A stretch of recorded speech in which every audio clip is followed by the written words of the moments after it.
Hello, hello, hello, hello, hello, hello, hello, hello, hello, hello. I'm doing this. I got how many? I always do this all the time. My channel is full of this anyway. Anyway, I'm recording. This is an introduction. In the description, I will try to put all in. If I fail, delete, Google, YouTube, anything, what Google, subscribe, intermix hector. This is mad. This is God. Introduction to Hector's madness. How many? 1, 2, 3, 4, 5, 6. 1, 2, 3, 4, 7. Wow. Let's do the random one. Let's go this one. Okay, we're gonna go there. Search time, anytime. No, we want 24 hours or something. Okay.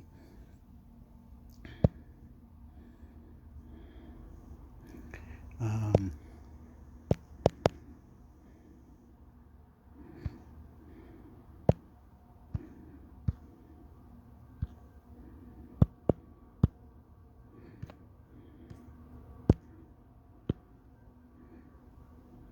I love you. I love you. I love you. I love you. I love you. I love you. I love you. I love you. Oh yeah. Oh, in mind breaking, mind blowing, mind blowing, mind blowing.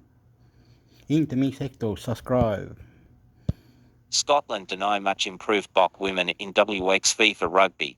The Springbok women started their WXV campaign with a 31-17 defeat halftime 17-10 against Scotland in Stellenbosch on Friday afternoon. But the South Africans never gave up and were in the sight until the very end. With 4 minutes left in the game, a try from an attacking lineout by Lisa Thompson centre sealed the deal for the Scots, whose superior experience made a difference. They also scored for more tries from rolling mauls, while the South Africans responded with 2 5-pointers. Despite a devastating scrum performance, where they forced numerous penalties, other areas of their play let the Bok women down, while they also made way to many unforced errors. Unfortunately, their lineout didn't function consistently well, and they also struggled with their discipline, allowing Scotland to play in the right areas of the field. But it was a much improved performance. The last time the Bok women met Scotland in South Africa, 4 years ago, the visitors won the tests by 47-5 and 38-15. The host team drew first blood when Libby Jans van Rensburg fly-half flotted a penalty goal in the 9th minute, which came after some early attacking pressure by South Africa. Asa heel crashes over for the Bok women's first try.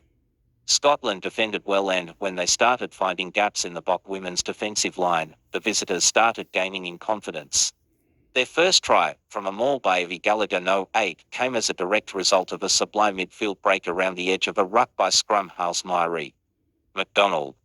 South Africa hit back almost immediately, with a fantastic try by Asa heel No. 8, who crashed over under the uprights. It started with a strong counter-attacking run by full-back McCall before the Bok women showed wonderful patience on attack in the Scottish 22, setting up multiple phases before the strong No. 8 broke through a number of tackles to score. Jans van Rensburg converted to put South Africa back in the lead at 10-5 in the 29th minute. However, ball disciplined by the South Africans allowed Scotland to set up attacking mauls, and Lana Skeldon Hooker scored twice late in the half to give her team a 17-10 lead at the break. Vaina Ubishi takes a lineout for far. The same script repeated itself in the 57th minute when Leah Bartlett prop was driven over from a lineout. That happened after the Bok women sailed to kick 3 consecutive penalties into touch, again allowing the Scots some reprieve. South Africa hit back 7 minutes later with a great maul try of their own by Roseline Boat's replacement hooker, with Jans van Rensburg adding the extras to make it 24-17 with 15 minutes to go. From restart, Francesca MVD Wing scored what would have been Scotland's 5th try, but the team judged that the final path was forward. 10 minutes later, Thompson had the final say as Scotland finished with a well-deserved win, but the Bok women could leave the field with their heads held high. Italy won the opening WXV game earlier on Friday afternoon when they beat Japan by 28-15 half-time, 14-5, with the winning team scoring for tries to 3 scorers. Springbok women 17-10 tries, Asa heel, Roseline Boats. Conversions, Libby Jans van Rensburg 2. Penalty goal, Jans van Rensburg. Scotland 31-17 minus tries, Evie Gallagher, Lana Skilden 2, Leah Bartlett, Lisa Thompson. Conversions, Helen Nelson, Meryl Smith 2.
Manchester United boss Erik ten Hag at risk of losing right-hand man to Ajax. Paper Talk Football News. Sky Sports. All the top stories and transfer rumors from Saturday's newspapers. The Sun. Manchester United are at risk of losing Erik ten Hag's right-hand man Mitchell van der Gaag to Ajax as the Dutch club line him up for their managerial job. Wales wanted Roy Keane to replace Robert Page as their manager in June. Harry Maguire could quit Manchester United in January, with West Ham reportedly being encouraged to reignite their interest in the England defender. Jerome Boateng has been offered to West Ham's Europa League opponents Olympiacos. Erik ten Hag is open to dropping Andre Onana if his poor form for Manchester United continues, according to reports. Former Arsenal ace Socrates Papastathopoulos could be on the verge of a spectacular return to football with Bayern Munich. Arsenal and Chelsea are reportedly going head-to-head in an attempt to sign RB Leipzig star Dani Olmo. Transfer Center Live. Get Sky Sports. Download the Sky Sports app. Daily Telegraph. Chelsea have become the first Premier League club to publicly condemn anti-Semitism, following the Hamas attacks on Israel this week. Tottenham Hotspur are facing criticism for their response to the Hamas terror attack in Israel, with the chairman of the club's tribute trust writing to tender his resignation. Aston Villa are set to be offered a choice of solutions to the club's wet look shirt issue by manufacturer Castori amid optimism the issue is on course to be rectified. Daily Star. Manchester United chief executive Richard Arnold has said takeover talks at the club are ongoing. Daily Mail. Manchester City's Premier League clash with rivals Liverpool has been banned from kicking off at 5:30 p.m. amid concerns over fan trouble. Liverpool have reportedly approached Max Eberl over becoming the club's new sporting director. Manchester United have launched an investigation into why their first-team squad has suffered so many injuries. Eric Cantona's venture into the world of music has taken another step, with the Manchester United legend set to release his debut album ahead of a sell-out tour. 4 Premier League players have been included on the shortlist for this year's Golden Boy Award, including Rasmus Højlund and Levi Colwill. Michael Antonio has called Gareth Southgate's failure to call up James Ward-Prowse for England duty during this round of international ties embarrassing. The FA faced criticism for banning Israeli flags inside Wembley and declining to light up the famous arches in its colours ahead of England's friendly with Australia, yet at least one sneaked its way into the stadium and was on display during a period of silence that also refused to take sides.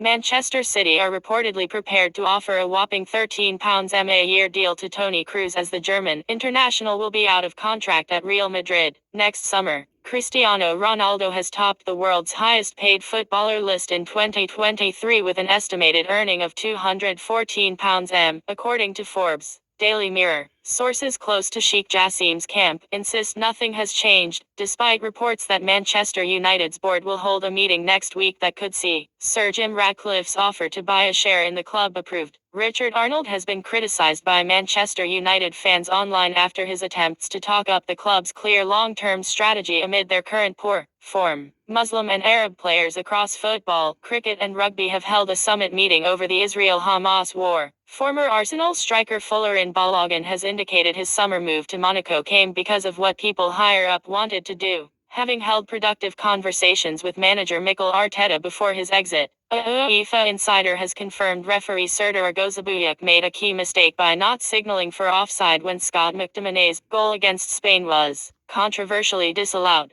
The Guardian. The chairman of the Israeli Professional Football Leagues has said he is shocked, amazed and disappointed beyond words at the Premier League's reluctance to issue an unequivocal condemnation of the Hamas attacks on Israel. The president of the Benin Football Federation (FBF) is facing a potential legal battle after it was claimed a club he owns circumvented a FIFA transfer ban by changing its name, The Athletic. The Premier League is expected to issue guidance to clubs regarding a range of match day operational matters due to the war in Israel and Gaza. U.S. men's national team coach Greg Berhalter said his relationship with Gio Reyna is moving forward. Barcelona lead the way with 4 nominees for the 2023 Golden Girl Award. Manchester United have decided to make major changes to their scouting setup at both youth and first team level. The Times. More evidence has emerged this week of the cozy relationship between FIFA and Saudi Arabia that is expected to result in the Gulf state hosting the 2034 World Cup. Australia, who had been seriously considering a bid for the World Cup, were not given any advance notice of FIFA's sudden announcement that it was launching the 2034 bid process.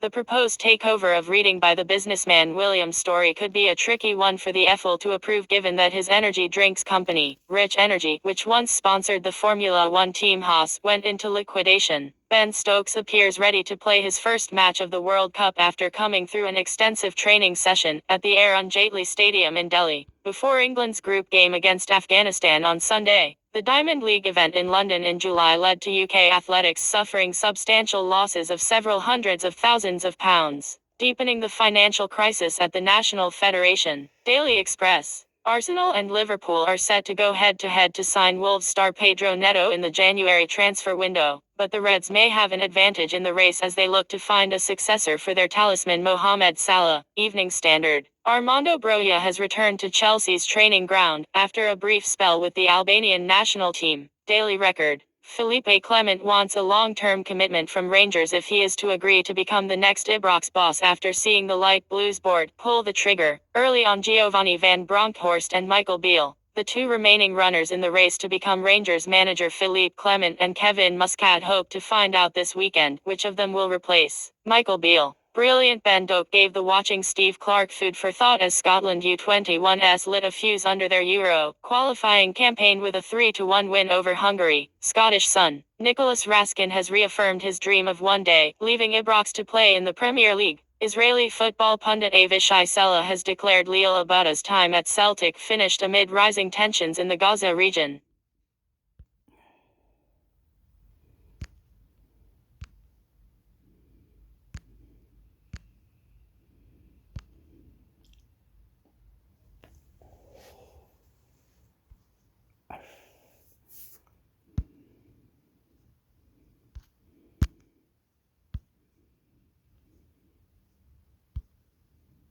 Transfer Center Live.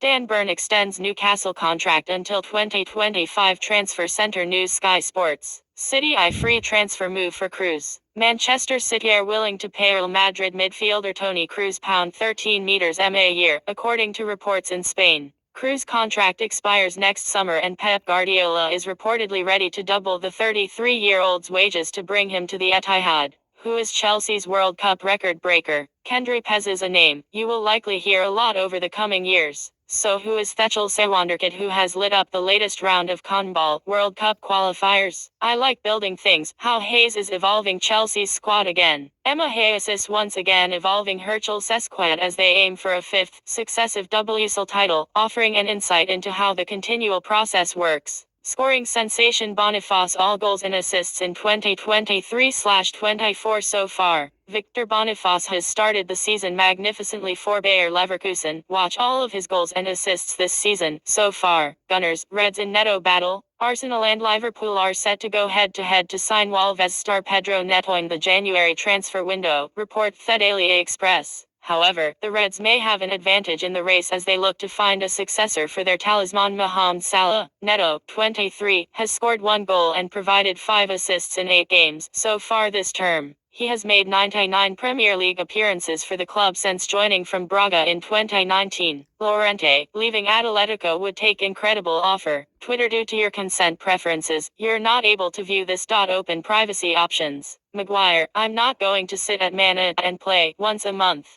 Manchester United defender Harry Maguire has revealed he will hold discussions with the club if his lack of game time continues. Why Real Madrid are using Bellingham to lure Mbappe to Spain. Real Madrid have long been knocked back in their pursuit of Kylian Mbappe. Now, they're hoping Jude Bellingham's success can lure him to Spain. Milan monitoring Butis Miranda. Twitter, due to your consent preferences, you're not able to view this. Open privacy options. Boateng offered to Olympiacos. Jerome Boateng has been offered to Greek Super League agents Olympiacos, according to The Sun. The 35-year-old ex-Germany international has been a free agent since leaving Lyon in the summer. He is currently training with the U23 squad of Bayern Munich, where he spent a decade before departing in 2021. However, the reports suggest Spain have opted not to bring him back on a permanent basis. City free transfer move for Cruz. Manchester City are willing to pay Real Madrid midfielder Toni Kroos £13 million a year, according to reports in Spain. Kroos' contract expires next summer, and Pep Guardiola is reportedly ready to double the 33-year-old's wages to bring him to the Etihad. Henderson captains England. Jordan Henderson captains England as Gareth Southgate makes wholesale changes for the friendly clash against Australia. Feel Artifact midfielder's inclusion in last month's squad was controversial following his switch to the Saudi Pro League, but he retains his spot this time and leads out the hosts. Mellon appointed Oldham manager. Former Tranmere and Blackpool manager Mickey Mellon has been appointed as the new manager of Oldham Athletic. Mellon replaces David Unsworth, who left the club last month. Twitter, due to your consent preferences, you're not able to view this. Open privacy options. Did Van Dijk convince Gravenberch to sign? Burn extends Newcastle contract. Dan Burn has extended his contract at Newcastle until 2025. The defender has been a key part of Eddie Howe's squad since signing from Brighton in January 2022. The 31-year-old, who has made 70 appearances for Newcastle, has been ever present in the Premier League so far this season after helping the club qualify for the Champions League with a fourth-placed finish last term. He has already matched his goal tally from last season, finding the net against Sheffield United and Paris Saint-Germain in recent weeks. Burn said, "It means everything to me to play for this club and to sign a new contract. I said when I signed that I didn't want this to be just a stopgap signing to keep us up. I wanted to be here for a long time. So personally it feels even more of an achievement signing this one than it was actually signing here in the first place. I'm delighted and looking forward to the next couple of seasons." Newcastle boss Howe added, "Dan is a leader on and off the pitch, so we are delighted he has extended his stay with us. He is a key part of our squad and has played a huge role in our progress since his arrival. He knows exactly what it means to represent this great club and is hungry to succeed, and that can only help the team and the club going forward." Newcastle plot Smith Rowe swoop Arsenal in race for Bino Gittins. Newcastle are reportedly plotting a January swoop for Arsenal midfielder Mal Smith Rowe. The Sun. Arsenal, Chelsea and Newcastle are all in the hunt for Borussia Dortmund's English star Jimmy Bino Gittins, according to reports The Sun.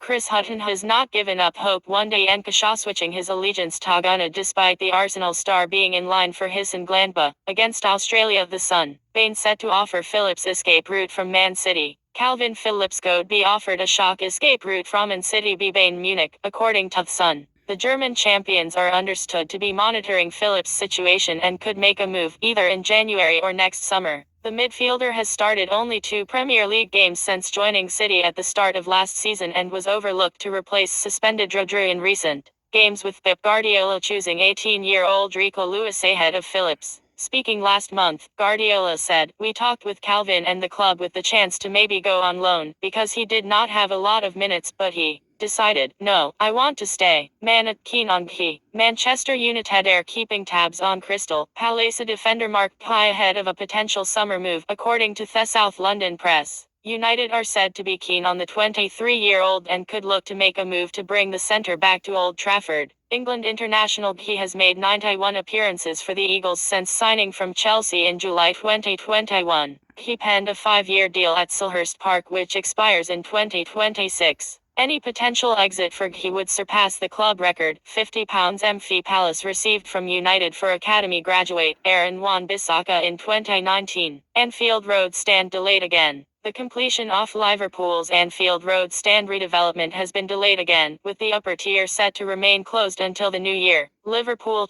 Billy Hogan said, "Over the course of the last few days, it's become clear that, in order to complete a thorough assessment of the project, timeline, it's going to take longer than we first thought. Until we have visibility of all information, we will have to maintain the status quo for the remainder of the calendar year, so capacity at Anfield will remain the same. The lower tier of the stand will remain open and the upper tier will remain closed until the end of the calendar year. It's not possible to put a timeline in place right now, and we don't want to set the wrong expectation. We continue to work closely with all stakeholders, but we need to give them the time to gather information and come up with a realistic project completion program. Wilshere holds talks to become Colorado Rapids head coach. Lingard stars in Al Ettifaq friendly. Crystal Palace have cleared most of the formal barriers to begin work on the redevelopment of Selhurst Park, but costs have ballooned to around £150. The Athletic. Jack Wilshere has held talks with Major League Soccer club Colorado Rapids over becoming their new head coach. The Athletic. West Ham star Tomas Soucekis being lined up by Italian giants Inter Milan ahead of a possible free transfer at the end of the season. According to reports in Italy, The Sun, Real Madrid have agreed new contracts with Fede Valverde and Eduardo Camavinga. The Athletic. Joao Felix's shockingly low wages have been revealed as Barcelona plan to give him a massive pay rise. The Sun. Jesse Lingard has played in a friendly for Al Ettifaq minus needing just 4 minutes to score as he eyes a contract with the Saudi club. Daily Mirror. Bayern Munich's honorary president Uli Hoeneß has hit back at Thomas Tuchel's public criticisms over the club's transfer business during the summer. Daily Mail. Napoli for Elio De Laurentiis is ready to hire a new coach just months after bringing in Rudy Garcia minus seeking a manager who can bring more technical prowess to the struggling Serie A team. Daily Mail. Lingard close to joining Al Ettifaq, but must wait for debut. Jesse Lingard is edging closer to signing for Steven Gerrard's Al Ettifaq, but is unable to make his debut until January. Lingard played in a friendly and scored against Al Khaldea this week, with talks continuing over a permanent deal. Gerrard wants to add Lingard to his squad, but he can't until January due to the foreign players rule in Saudi. Rules state that Saudi Pro League clubs can only have a maximum of 8 foreign players in their matchday squad. As it stands, Al Ettifaq already have 10 registered. Some of the foreign players will need to be moved on in January to allow Lingard to officially be unveiled as an Al Ettifaq player. Due to your consent preferences, you're not able to view this. Open privacy options.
I'm certainly in the new studio, so great to have you here today, especially because you've got a big fight coming up. So just have to say thank you very much for coming in.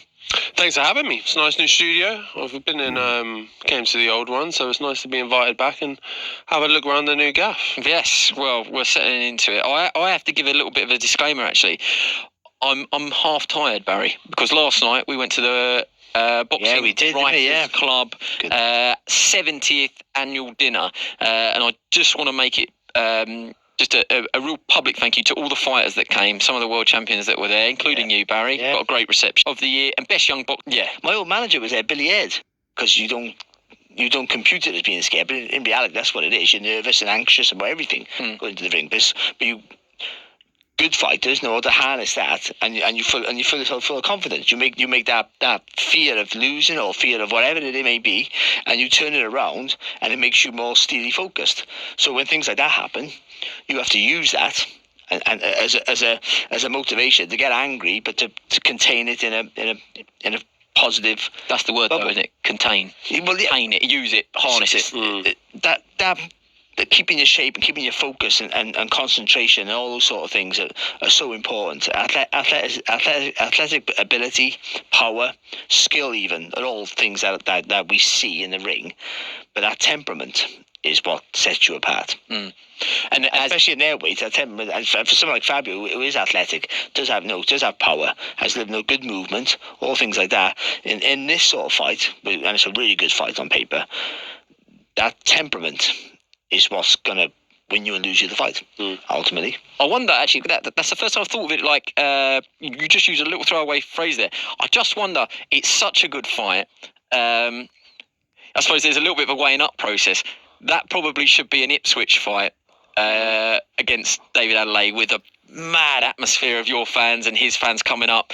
But the only thing I ever disagreed with you privately with something that you said was, like, whether or not I thought Fraser should have gone through with it. I did think, like, and I know that his team had called for it, but he hadn't done professional training camps, training for longer rounds, where you had in your mind, this is going to be a 10, this is going to be a 12, and you'd done that. I always thought, like, he should do that. So that was always my two penneth, because I think at the time you did a lot of media and you were saying, like, what are you scared of? Yeah. I've done as many rounds as you have, basically. Yeah. But I always thought, but I wondered, there's something different to training for. And if he had to do 12, he hadn't trained to do 12, and I thought doing that for the first time. That was the only opinion I'll give on it, because I really don't care. It's the quality of opposition. I think that's the issue. He just needed a couple of higher quality opponents just to know that, because you train with a different intensity. I think when you know it's a fight where if I make a mistake, I could come unstuck, and then to see how he gets through that. Whether he looks impressive or not is irrelevant, I think. It's not. It helps if he does, but at least he's done. Helps us, but to him, it just through. And his team, they know that and you want to see things in every fighter. What it's like when he gets hit, or he reacts when he gets hit, or reacts when, like I said, let's go over what I said before about when he hits somebody and they don't go nowhere, and go in a longer distance. And he's done that now, so I think he is ready. Yeah. Well, Fraser's, you can't argue with his ability. I mean, he's an Olympian. He's an Olympic medalist. And he has skill. He's a big guy and he can move well. He does a lot of good things. He has potential to go very, very far in the game. That's truth. But right steps at the right time. There is so they shouldn't have put him in the first place, because it's made him look bad, and it's not maybe his fault. And I'm not saying he can't beat you. I don't know. No, I don't know. You'd be the favourite now, because you've boxed. Even though he has all that pedigree as an amateur, you've shown as a professional. You're the champion. So, but I mean, he has the ability to beat anybody around this sort of level right now. But he needed that test. He's had it now, I think. The VAC fight was the right fight for him. Again, he didn't look great in that fight, but who does look great against VAC? Well, that's it. It's what he needed, not necessarily what we wanted from a broadcast point of view, but it's what he needed. I mean, as with all of these things, I just want a quiet life, and I know you say, well, maybe you shouldn't host a podcast and be on TV. But I do.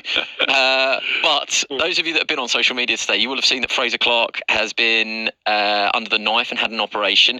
Don't worry, that hasn't stopped him getting hold of his phone as he comes around from general anaesthetic. But we put a tweet out, obviously, that you were on. So, of course, I'm going to get a message, aren't I? So he has sent me a message. I'm going to play it. Let's see if you can hear it on there. But you should be able to. Andy, I've just seen you've got Mr. Wardley coming in the studio today. Wish him the best of luck from me. Tell him to get the job done over in Saudi against that clown. And once I'm all healed up and in the new year, we can get it. We can. Back in. And I can finally punch his face in for him. So all the best out there, Fabio. I'll be ringside. Get it done. And I'll see you in the new year, my boy. What was it that you said immediately when I played you that? I said he must still be high off that general anaesthetic because that's the nicest he's ever been to me. That's the nicest he's ever said anything about me. But he still said he punched your face in. yeah, well, it's the game. I don't think anyone else in this game is. No one said they wouldn't try and punch my face in. So that's almost a boxing compliment that someone wants to punch your face in. But he wants you to beat Adelaide, obviously. Yeah, I think me and him. If there's anywhere that me and him have a common ground, is definitely our opinions of Adelaide, or our opinions of him as a fighter, and probably him as a person as well. So I think that's probably somewhere where me and Fraser are on the same bit of grass together. I wonder, and this is not helping the promotion of the fight, but there was so much mud thrown. I wonder actually, because you are brilliant on social media, you're hilarious, and I just wonder actually through all of this, the fact that he's even sent that message there and signed it off by saying, and then I can punch your head in. I do wonder if there has been a begrudging respect built up between the two of you, even though you want to do damage to each other, that actually one day I think that you actually might be quite good friends. I know that that's not helping the situation here, and they're probably going to cut that out, but like. You obviously got some dislike for him and the way that things panned out, but at the same time, you do speak with a little bit of respect about him, and I think that he probably speaks with a little bit of respect to you as well. Yeah, because I think, especially with me and Fraser, at the end of the day, we are professionals. We know the game we're in, and there will be spice and there will be back and forth. And I think in this, especially in boxing, you will do well not to take things personally. I've got belts, I've got accolades, I've got reputation. People want that, so I'm going to be a target. So I don't never take any of it personally. Social media jabs, things like that. To me, they're just fun and games. I'm just having a great time with it. You've got a good mentality in that respect, because I do think that it's really good that you say that, but social media can be so difficult to navigate. Yeah, difficult depending on how you feel. You can read something in 5 different ways, can't you? Yeah, really sick. What mood you're in. Ruin your day in 10 seconds. But actually, as a fighter, magnified, you played the game brilliantly. But I also think that you were turning that screw with Fraser. Don't get me wrong. I turned that screw very intensely with Fraser. And that's probably why there's some underlying resentment, because he was really going through it. And I didn't really take my foot off his neck with that one. I did really double down on it. But the game's the game at the end of the day. That's the game you have to play. Like, the world is, in a lot of boxing is in social media now. So that's where a percentage of the fight is fought as well. So I was just doing my bit and building the hype of the fight as well, and building the animosity between us. But I think me and him would both agree there is an underlying respect there. Very much different to my, I wouldn't say relationship with Adelaide, but my opinion towards Adelaide is very different. But with Fraser, look, we have a back and forth, and we have this and that, and we want to punch each other's head in, but afterwards we'd shake hands and we'd be all right. Can I talk to you briefly about Ipswich? So yes, you can. Briefly. Yeah, don't want to dwell on it, mate. You know, I don't want to dwell on it at all. So I think if you they haven't got the Cardiff yet, so this. No, we haven't got that. We haven't got all the time. That's in March. That is. You know, that might be the decider for them. I mean, you might be able to relate to this actually, but I think if you are a fan favourite heavyweight, who can talk, looks the part, and you can also be heavily associated with a football club that are doing brilliantly. Even with a town, I mean, with Ipswich, you know, I can't name many fighters from Ipswich. I just feel like everything is the package there at the moment. Everything, if you're Ipswich, everything at the moment is moving in the right direction. The football club did brilliant last year and are flying this year. You were part of the kit launch with Ed Sheeran. I mean, sorry, second most famous man in Ipswich now. Yeah, sorry, what? You know what I mean? And then you're flying. You got the British title. You boxing on one of the events of the year. It just feels like, and you went and met the football club, and they. I mean, I don't want to say they rolled the red carpet out for you, but they pretty much hosted a dinner for you, didn't they? And invited you to come and look at the stadium and said, "What about doing it here one day?"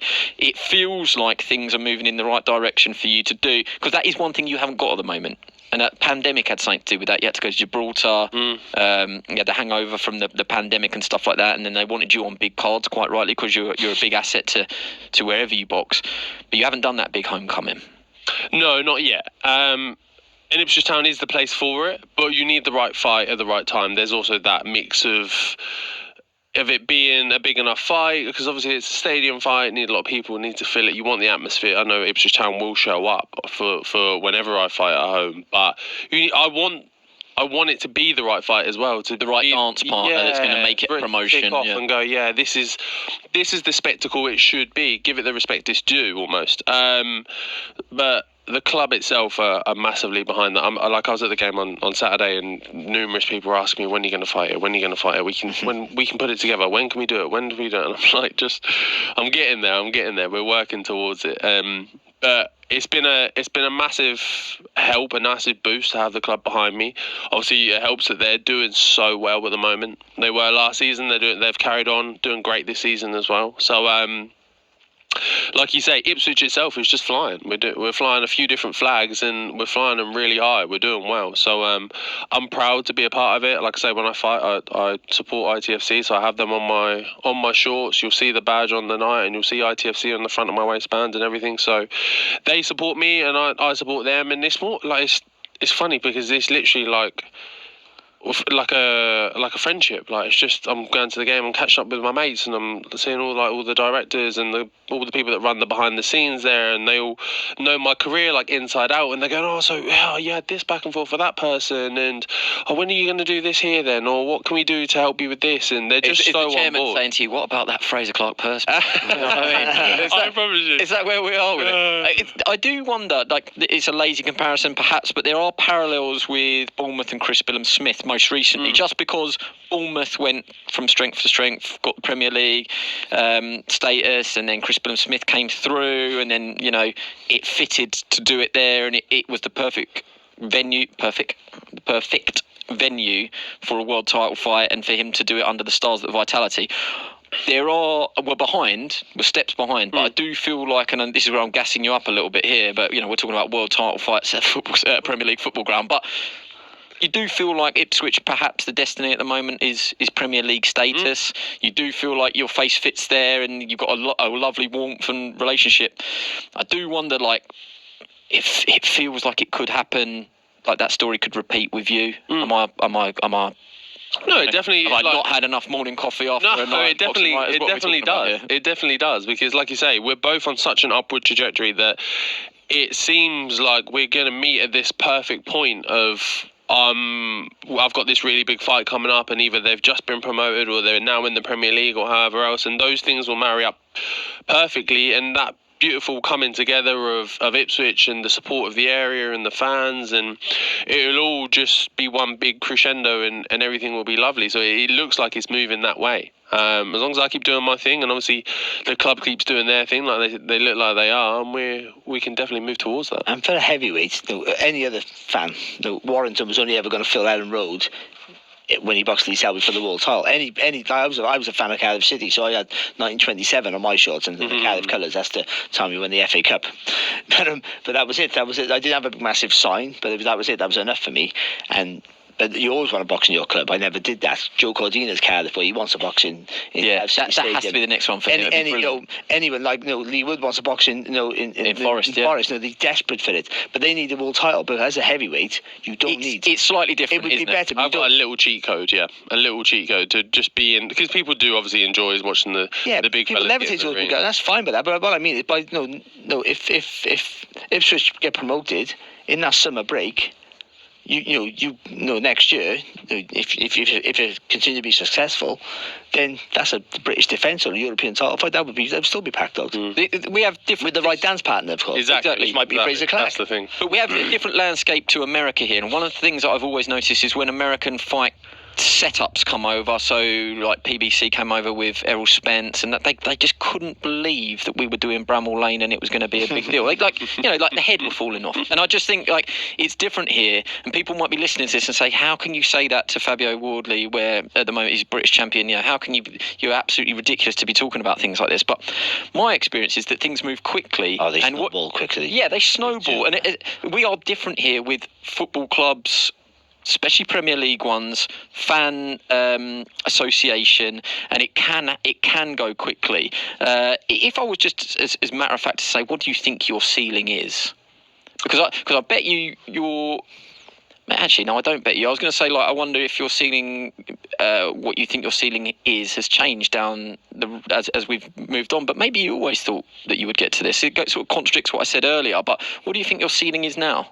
I don't necessarily think I have one. I think it's part and part of that. I've already gone past. It goes back to a bit of what we were saying earlier, that I've already won. That I've already gone past a few levels of where I thought, oh, maybe I'm better out of my depth here. Maybe I'm going too far. Maybe I'm jumping too big. Maybe I'm running too fast. But I passed all of the tests pretty cleanly, pretty comfortably. So I look at it and I go, actually, there is no step too far. There is no step too far. There isn't, as long as the steps. focused. I think the steps are actually big steps, but they come quite quickly. Like the gap now, I think between I tell you what, heavyweight and the big boys, it happens pretty quick. I tell you what happens. It happens very quick. But also the wheels come off just as quick. Yeah. And that is my next point. You're at that position now where you could literally win this next fight massively impressively, and your career goes whoosh. Rocket. Yeah, you're a superstar overnight. Or something else. Worse could happen. Yeah, no, of course. So, and this is the same for David Adderley, by the way. Same for him. If he gets impressive, when he goes, he's a superstar. And for his broadcaster, he's their flagship fighter. Or he gets hammered, or you get hammered, or whatever. Because heavyweight division, when you lose, you usually lose in terrible fashion. That's the way it goes. They're all giants. Then and then the rebuild. This is the good thing about heavyweights. You can recycle heavyweights till his legs fall off because you're always a marketable fighter. You're always one punch away from a big win. But for good for you, because you have no you don't have that. You've never had that real pressure of anticipation of what people thought you were going to be. Yeah. So it's. I sort of jealous in a minute. I sort of had it a little bit, but that freedom, just go out there. It doesn't matter. Just do your best. See where you end up. See where the chips fall. Throw something at the wall and see if it lands. And you fight like that, actually. Yeah, I mean, sometimes not in a good way. Yeah, no. You get yourself in trouble. I've been told many times off the coach. Well, I know.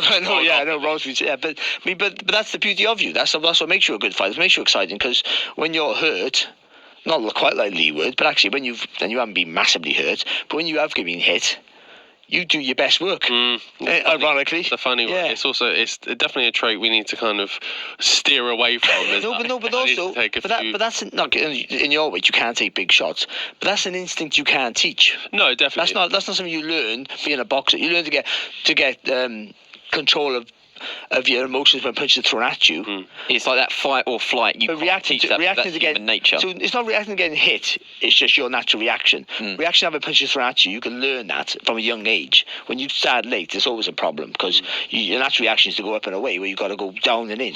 And you've got a theory about this, haven't you? The lighter weights that get comfortable as a junior amateur with plenty of shots coming at you are perhaps a little bit more as.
ABC News. Sarah Amir with the top stories. Voting is underway across Australia as the country heads to the polls for the Voice to Parliament referendum. More than a third of Australians are voting in a referendum for the very first time, where they're being asked to answer whether or not they want to alter the Constitution to recognise the First Peoples of Australia by establishing an Aboriginal and Torres Strait Islander voice. It's the first referendum to take place in the country in nearly a quarter of a century, with polls set to close at 6 o'clock. The United Nations Secretary-General Antonio Guterres is warning of dire humanitarian consequences as thousands of people flee northern Gaza. It comes after the Israeli military told over 1 million Palestinians living in northern Gaza to leave, ahead of an expected ground invasion. The Israeli army says it's already launched a series of small raids inside Gaza, following last weekend's surprise attack by Hamas. And as Australians vote in the Voice referendum, New Zealand is also voting today to pick their next Prime Minister. Kiwis will decide whether Labour leader and Prime Minister Chris Hipkins can retain power or whether he'll be replaced by Nationals leader Christopher Luxon. Analysts predict both candidates will need a coalition partner to form government. ABC News. ABC News. Sarah Amir with the top stories. Politicians are making their final plea to Australians as millions vote on whether to enshrine an Indigenous voice to Parliament in the Constitution. Prime Minister Anthony Albanese says with so much hatred on display in the world, Australians have the chance to show kindness by voting yes. But opposition leader Peter Dutton says he doesn't think the proposal will provide the outcomes it promises. Polls will close at 6 o'clock tonight around the country. More than 1 million Palestinians in northern Gaza are facing an Israeli deadline to flee south, ahead of Israel's planned ground offensive. The Israeli army says it's already launched a series of small raids inside Gaza following last weekend's attacks in southern Israel by Hamas militants. The United Nations has strongly criticized Israel's forced displacing of northern Palestinians, saying it's too dangerous for people to evacuate safely. And Foreign Minister Penny Wong is urging Australians stuck in Israel and the occupied Palestinian territories to leave the region as soon as possible. The government has confirmed 825 Australians have left the area, with about 20 Australians still trying to leave Gaza. ABC News. ABC News. Rima Chia with the top stories. The ABC projects that most Australians have voted no on the Voice. The referendum has already been defeated, with at least 4 states against. Queensland, South Australia, New South Wales and Tasmania have rejected the proposal to enshrine an Indigenous voice to Parliament in the Constitution. The national result means that neither of the required conditions to pass a referendum have been met. The ACT is the only jurisdiction to have voted yes. Repatriation flights for Australians stuck in Israel and the West Bank have been cancelled. The Department of Foreign Affairs and Trade issued the update through its Smart Traveller service, saying the situation in the region is highly challenging and rapidly changing. It says it's been advised scheduled flights will not depart from Tel Aviv's Ben Gurion Airport today, and a further flight will not depart as scheduled tomorrow. One repatriation flight, operated by Qantas, managed to depart for London with 238 people on board. And a strong police presence is expected at a pro-Palestinian rally in Sydney CBD on Sunday. Hundreds of protesters are due to gather at Hyde Park tomorrow afternoon. Police this week said the event was unauthorised because the permission form wasn't submitted within the required timeframe. On Friday, officers said they were considering authorising the use of extraordinary powers to search and identify protesters without reasonable cause. ABC News. ABC News. Rima Chia with the top stories. Australians have voted against establishing an Aboriginal and Torres Strait Islander voice in the Constitution.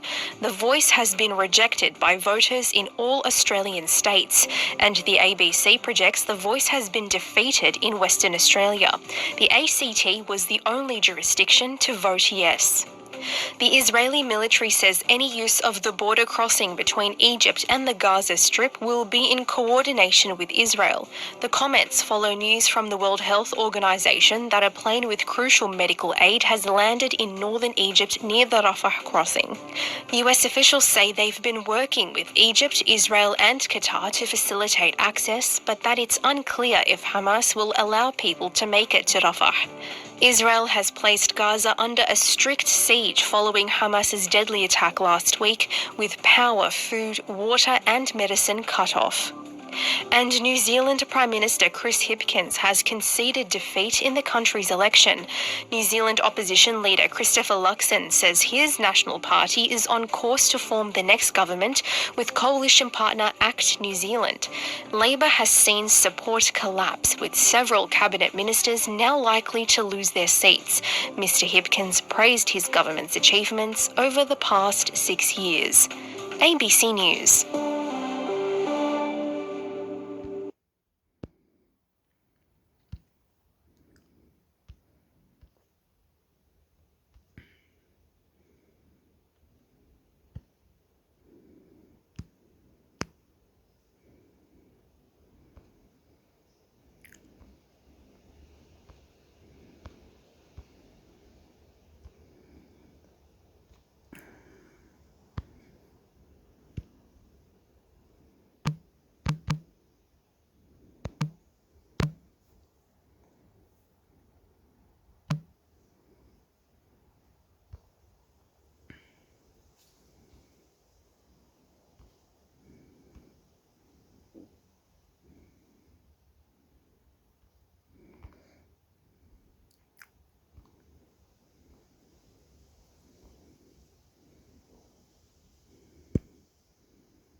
Budget.gov.au Budget 2023-24. Find budget priorities. Use this tool to show the most relevant measures for the selected topic. Household Energy Upgrades Fund. The $1.3 billion Household Energy Upgrades Fund will create low-interest loans and fund upgrades to social housing to improve energy performance, boosting renewable energy generation. This budget accelerates investment in renewable energy through the Capacity Investment Scheme, which will unlock over $10 billion of investment in our grid, tripling bulk billing incentives. The government is investing $3.5 billion over 5 years to make it easier and cheaper to see a doctor and strengthen the foundations of Medicare. Increase to Commonwealth rent assistance. We are increasing the maximum rates of Commonwealth rent assistance by 15% at a cost of $2.7 billion over 5 years, the largest increase in over 3 decades. Cheaper child care commencing. Delivering cheaper child care from July this year by cutting the cost of care for around 1,200,000 families, making it easier for parents and carers, particularly women, to participate in the workforce, and more children can access the benefits of early education. Strengthening Medicare. Medicare is the foundation of Australia's primary health care system.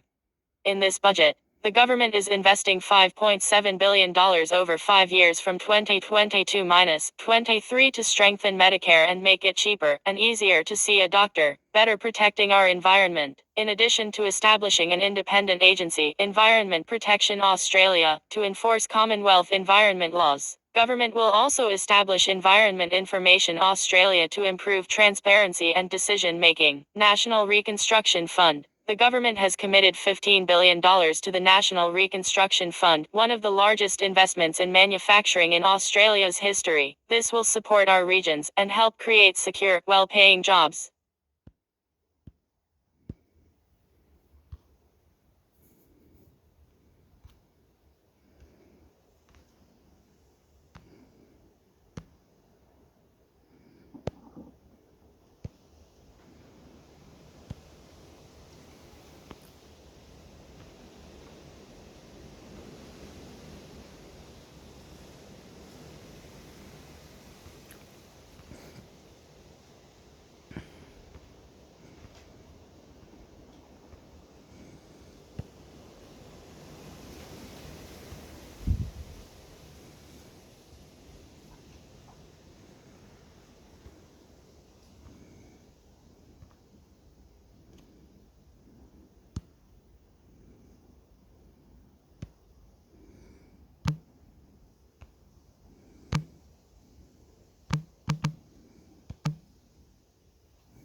Norman, it's the Voice referendum this Saturday, and there is a really important health aspect to this. Yes, there is. It turns out there's a strong evidence base for the voice, at least when it comes to health. And a few weeks ago, I recorded a conversation on just that with leading child health researcher and past Australian of the Year, Professor Fiona Stanley, and Donna Archie, who's Chief Executive of Congress.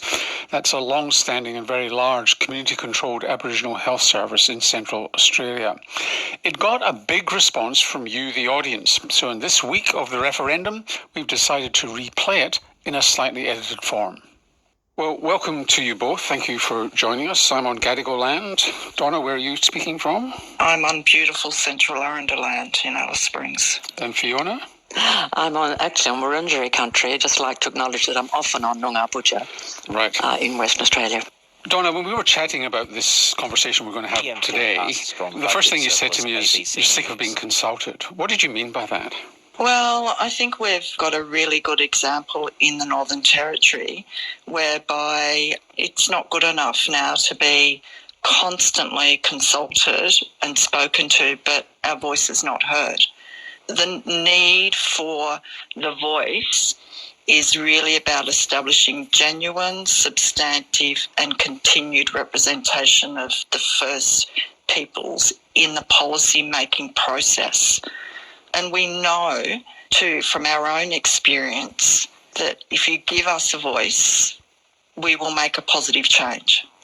So you're implying that consultation has been a tick-a-box process rather than being listened to? Is that what you're saying?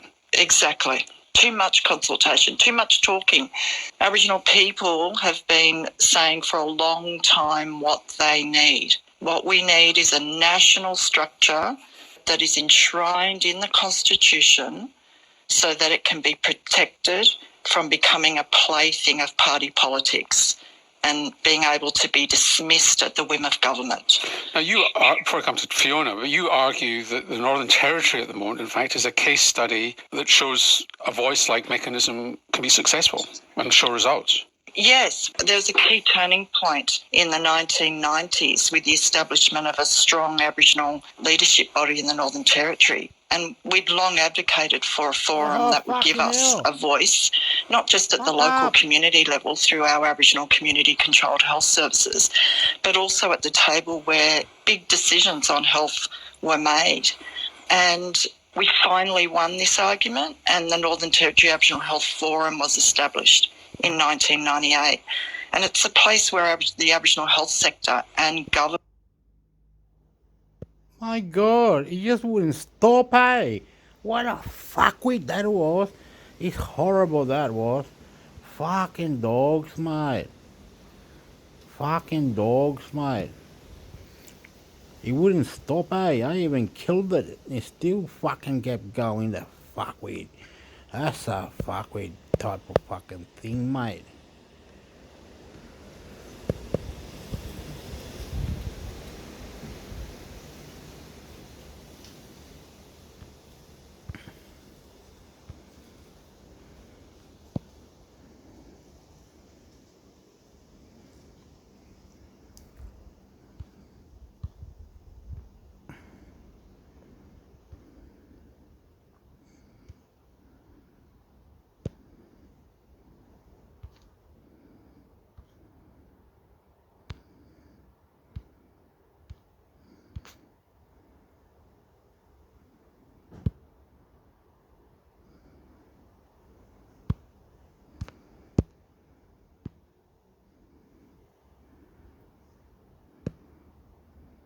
Chile says Copa Libertadores final will go ahead as planned. Fox Sports. Santiago, Chile. Chile's government says the Copa Libertadores final will be played in Santiago as planned on Nov. 23 despite nationwide protests over economic inequality that have forced the cancellation of 2 global summits in the city. Sports Minister Cecilia Perez told journalists Wednesday that the final between Argentina's River Plate and Brazil's Flamengo can be staged safely. Chilean President Sebastián Piñera decided earlier on Wednesday to call off the Asia-Pacific Economic Cooperation and UN global climate gatherings planned for November and December. Santiago's Estadio Nacional was picked more than 1 year ago as the venue for the first single-match final of South America's main club tournament. Next year's final will be at Rio de Janeiro's Maracana Stadium. Get more from Chile. Follow your favorites to get information about games, news and more.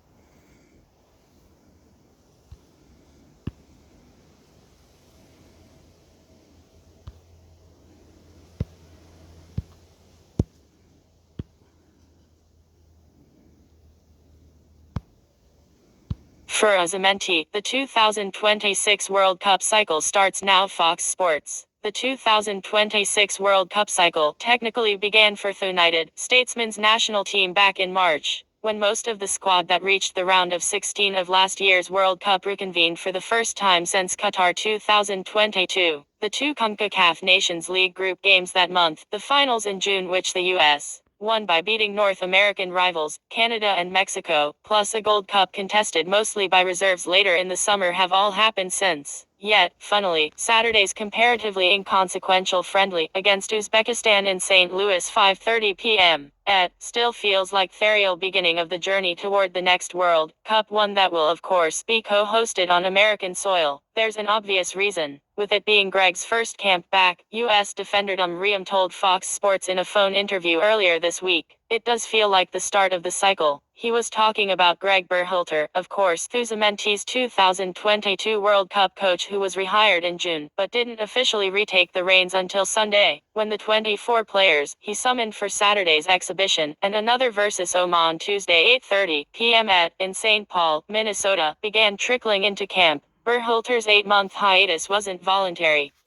Had the parents of midfielder Gio Reynaud reported a decades-old incident of domestic violence between the coach and his now wife that an independent investigation determined was retaliation for leaked comments Berhalter made about the younger Reynaud's poor attitude at the World Cup. His contract almost certainly would have been ripped in January. With all that drama behind them, Berhalter and his backroom staff can finally get back to the work of leading the Azamenti. Right now, there's a new level of energy with everybody on the staff, in the whole organization, assistant coach BJ Callahan said Monday. We know the opportunity that we have coming up here over the next couple years. Despite the time that has passed, there's also a familiar feeling within the roster, half of it comprised of holdovers from Qatar. Reyna is still recovering from the fractured leg he suffered in the Nations League final and was unable to participate, but is expected to return to the Osimhen next month. It's completely normal, natural, nothing out of the ordinary at all, Ream said of the AIM camp vibe.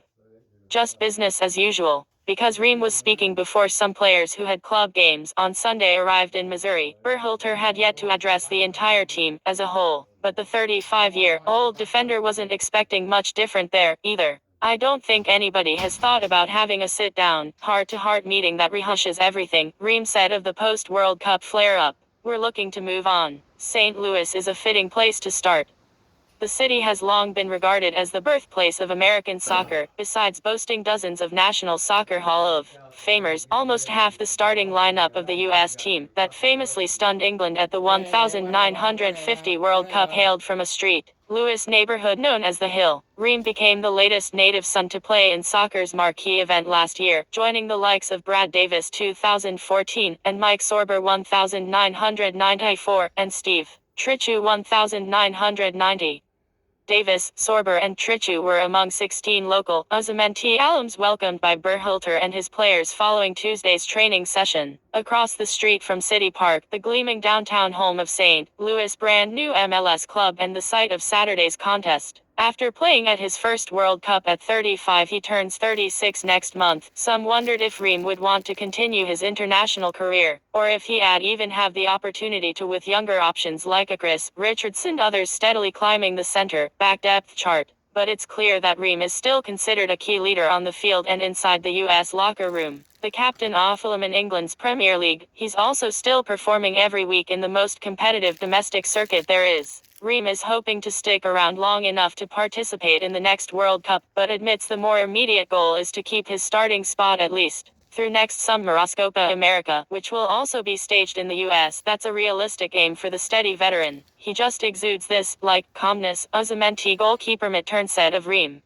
Even just the way he speaks. Tim Ream is a player that I think can make a massive impact for quite a long time, Callahan added.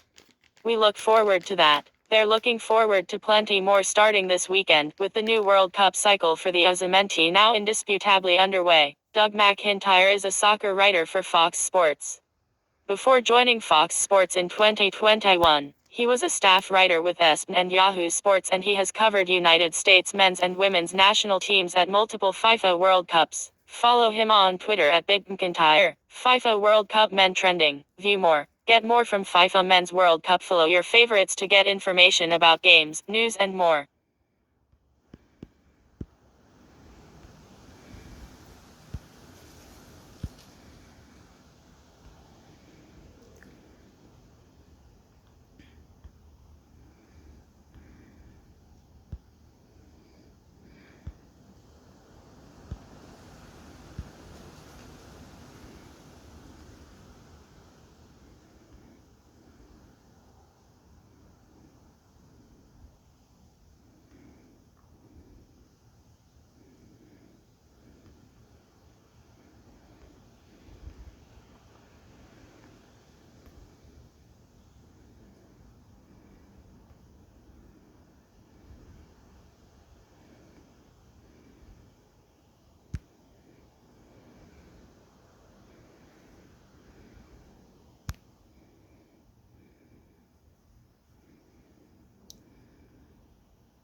England fan falls neck deep into canal before Australia friendly at Wembley. Still attends match despite being muddy, slimy, smelly and very wet. Goal.com US. Getty. An England fan wouldn't let an accidental plunge into a canal put him off making it to Wembley for the Three Lions friendly against Australia. Fan accidentally walks into canal, heads to Wembley anyway, shares escapade with followers. What Happened TV and radio presenter Matthew Stadlen shared his hilarious escapade on social media on Friday night as he headed to England's national stadium. The caper began just after Stadlen parked his car, as he plunged neck-high into a canal that he had mistaken for a patch of grass. Undeterred, a muddy, slimy, smelly and very wet Stadlen continued on, joking, "Pity the people sitting next to me." Stadlen continued to update amused followers on his Friday night exploits, as he bought a replacement shirt at the stadium before taking up his rather impressive halfway line seat to watch England eke out a 1-0 win against a determined Socceroos side.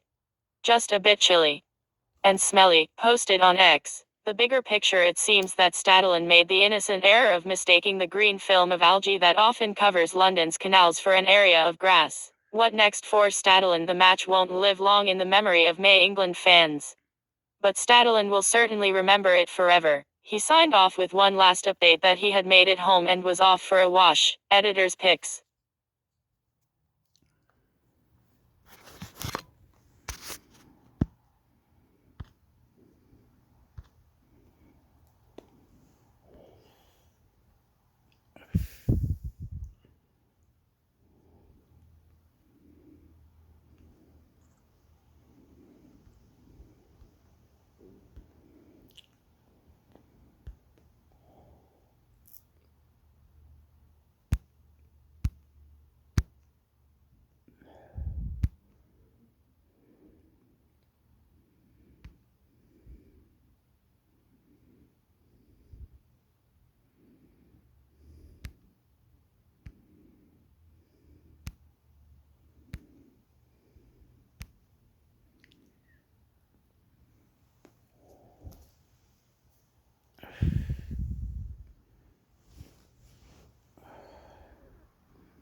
Premier League latest market value updates. Transfermarkt. Rodri, defensive midfield, 100.00 meters M, 10.00 meters M. Declan Rice, defensive midfield, 100.00 meters M, 10.00 meters M. Moises Caicedo, defensive midfield, 90.00 meters M, 15.00 meters M. Bruno Guimaraes, defensive midfield, 85.00 meters M.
Google Pixel 8 versus iPhone 15. Here's how the phones compare. Apple's fall device drop gets all the love, but Google wants you to remember it's here, too, with lots of shiny new tech and some seriously impressive artificial intelligence upgrades coming soon to a phone near you. Let's break down everything Google just announced and see how the Pixel 8 stacks up against the new iPhone 15. I write about the latest tech gear, security alerts and digital life hacks in my daily emails. Join 600 plus who get the current each day. It's free, batting 1000. That's how much the Google Pixel 8 Pro costs. Okay, it's $999, up $100 from the top tier 7 model. For $1,000, it includes Google's Zippy Tensor G3 chip and a camera good enough to rival the iPhone 15. Neat feature, Zoom Enhance lets you go in and add details after you've taken the shot and want to zoom in on a pic. The other random but excellent addition is a temperature sensor that can accurately measure how hot or cold a surface, object and even your forehead is. It comes in black, porcelain and light blue. Shipping is expected on Thursday. Speaking of Google, 20 Google search tricks, hidden utilities, games and freebies. What about the non-pro? The Pixel 8 is going up $100 too. It's faster and slightly smaller than the 7 and gets access to Google's suite new AI photo editing tools along with the 8 Pro. Black medium small square, Magic Editoris's AI to change the scenery in a photo, remove distracting elements and even move people around. Black medium small square, Best Talk a group shot game changer. The idea is you take several pictures and then you can choose the best face for each subject and merge them into one final image. Finally, everyone looks good. Black medium small square, audio magic erase tones down distracting sounds in audio tracks that are ruining your video. The 8 is $699 or $799 if you're buying from Verizon. It comes in rose, black and hazel and is expected to ship on Thursday too. Update still 2030. Hey, at least if you spend all the money, you know your phone will work for many years. Google says the 8 and 8 Pro get 7 years of OS, security, and feature drop updates for both phones. Security 101, your phone tracks everywhere you've been, see and delete it. How do they stack up against the new iPhones? For most people, it comes down to what ecosystem you prefer. If you've been using one or the other for years, you know exactly how they work and are comfortable with the OS. Perhaps you're not so brand loyal. Let's compare some specs, shall we? We'll stick with the base models. iPhone 15 versus Pixel 8. Black medium small square, cost $799 to $1,099. iPhone, $699 to $749. Pixel. Black medium small square, screen 6.1-inch OLED with 460 pixels per inch. iPhone, 6.2-inch OLED with 428 pixels per inch. Pixel. Black medium small square, RAM 6GB. iPhone, 8GB. Pixel. Black medium small square, battery 3349 mAh. iPhone, 4575 mAh. Pixel. Rear cameras 48 megapixel main camera, 12 megapixel ultra wide camera. iPhone, 50 megapixel main camera, 12 megapixel ultra wide. Front facing camera, 12 megapixel main camera. iPhone, 10.5 megapixel main camera. Pixel. I'll let you draw your own conclusions, but on specs alone, the Pixel models are totally solid for the price.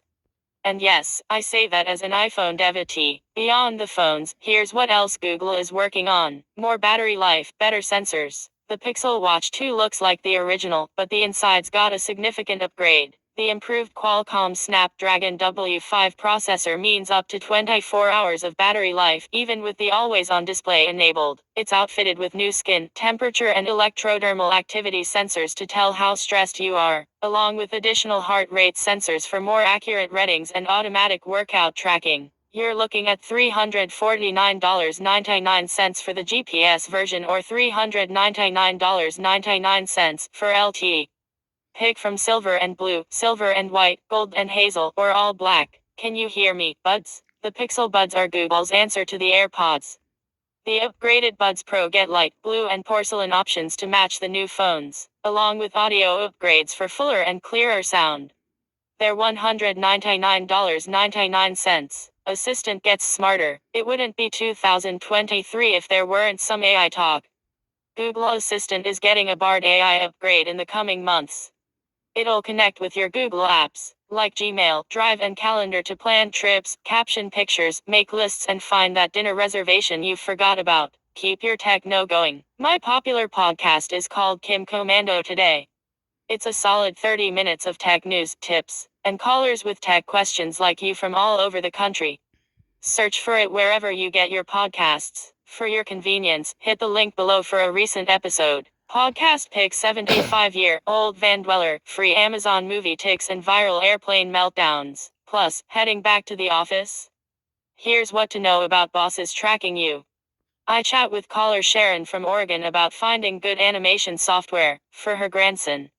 Plus, high-speed police drones and a heads up, hackers are targeting travelers. Check out my podcast Kim Commando Today on Apple, Google Podcasts, Spotify, or your favorite podcast player. Listen to the podcast, Harrier, wherever you get your podcasts. Just search for my last name, Commando. Learn about all the latest technology on the Kim Commando Show, the nation's largest weekend radio talk show. Kim takes calls and dispenses advice on today's digital lifestyle, from smartphones and tablets.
Come on.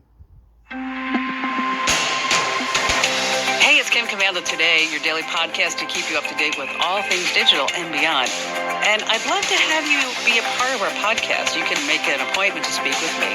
Just head over to commando.com, and on the top right, there's a button. And she doesn't know how or why anybody was able to place this on her Amazon account. She called up Amazon. They said, oh, we're really sorry. You get to keep all the condoms. We don't want them back. Because you can't return condoms. Water balloon fight. Okay, and so now she's sitting there with 1,000 condoms. What do you do with them? You can't sell them on eBay. I mean, who's buying condoms off eBay? Absolutely not. You know, it just reminds me, Barry and I, years ago. This is going to be a condom story Yes, about you and Barry. Yes. Hold on, let me buckle in. So we were going through CVS. Okay. And, you know, I like to prank him. You both know that. Mm-hmm. And so I was throwing some things into the cart. And so we get to the checkout, and I pick up and go, Lowrider Magazine. We are not buying a Lowrider Magazine. Okay. And then there were plastic handcuffs. Okay. And I said to him, and everybody in the store is like, and you see his face just go red. This is all stuff you would put in the cart. Yes. Perfect. Okay. Behind his back. Yes. Beautiful. Okay. So then the plastic handcuffs, I said, I held them up. I said, I don't know what you're thinking. That is not happening. So then I picked out a box of extra large condoms. Okay. Of course. At least you went that side of the spectrum. And I said, are these big enough?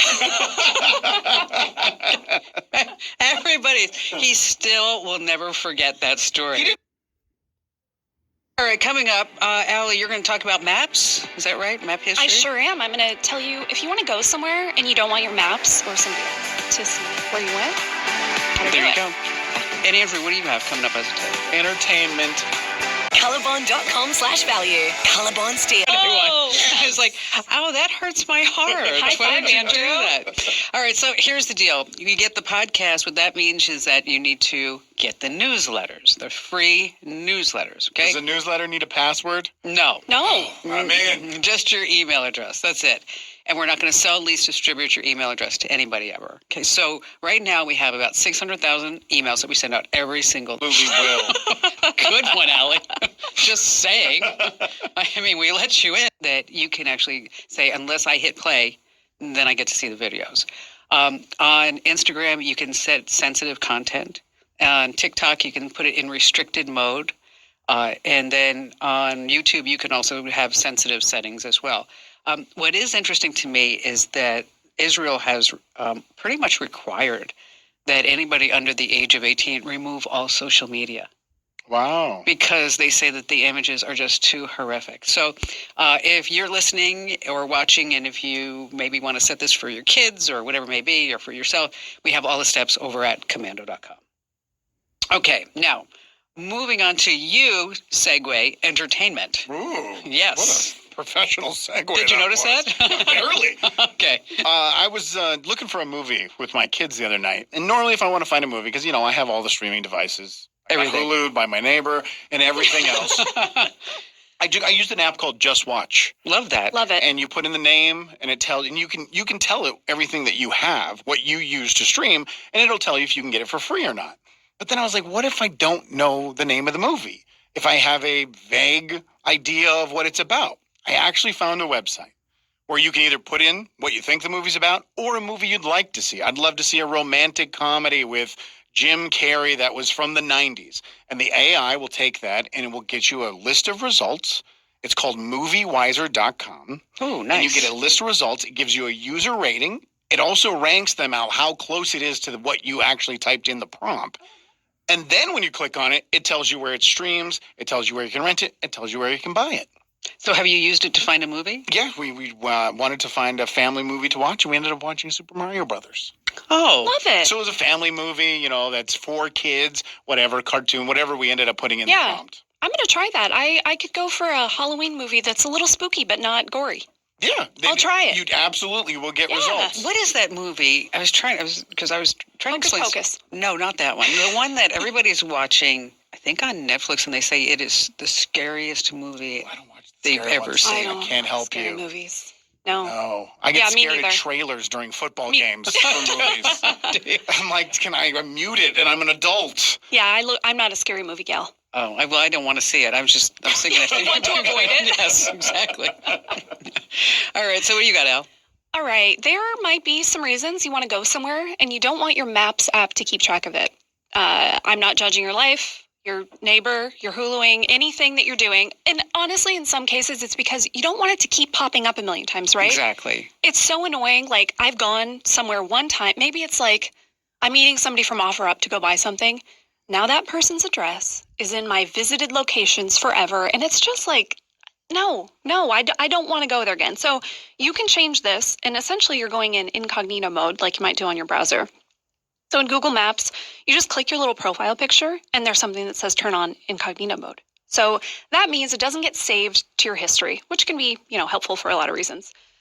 Also for, embarrassment's sake, maybe you went somewhere and the next time you get in your car and plug in your phone, you don't want the passenger to see Andrew was at the rash doctor, right. Or, rash wherever. doctor. It says rash doctor on the thing. Sure. Dr. Rash. That's actually a different thing. And then if you use Waze, just so you know, your username and other things might just be on like a publicly available map that your friends can see where you went. This is, you can go invisible. So again, you're going to go into settings and then privacy, go invisible. And in Apple Maps, you can go back in time and wipe your history of where you've been. Yeah, you can just simply slide, Yep, super easy. So you can just swipe over Swipe the is place. the word I was looking for. Yes, Thank you. yes. Swipe over the place and then you can say clear. You know what? That's all great stuff. As a matter of fact, if you would like to have 9 more map tricks, is that I included that in the piece for the Daily Mail. I write for the Daily Mail. Do you know that? I did. You told me last week, and you told me the week before, and then I saw the billboard outside.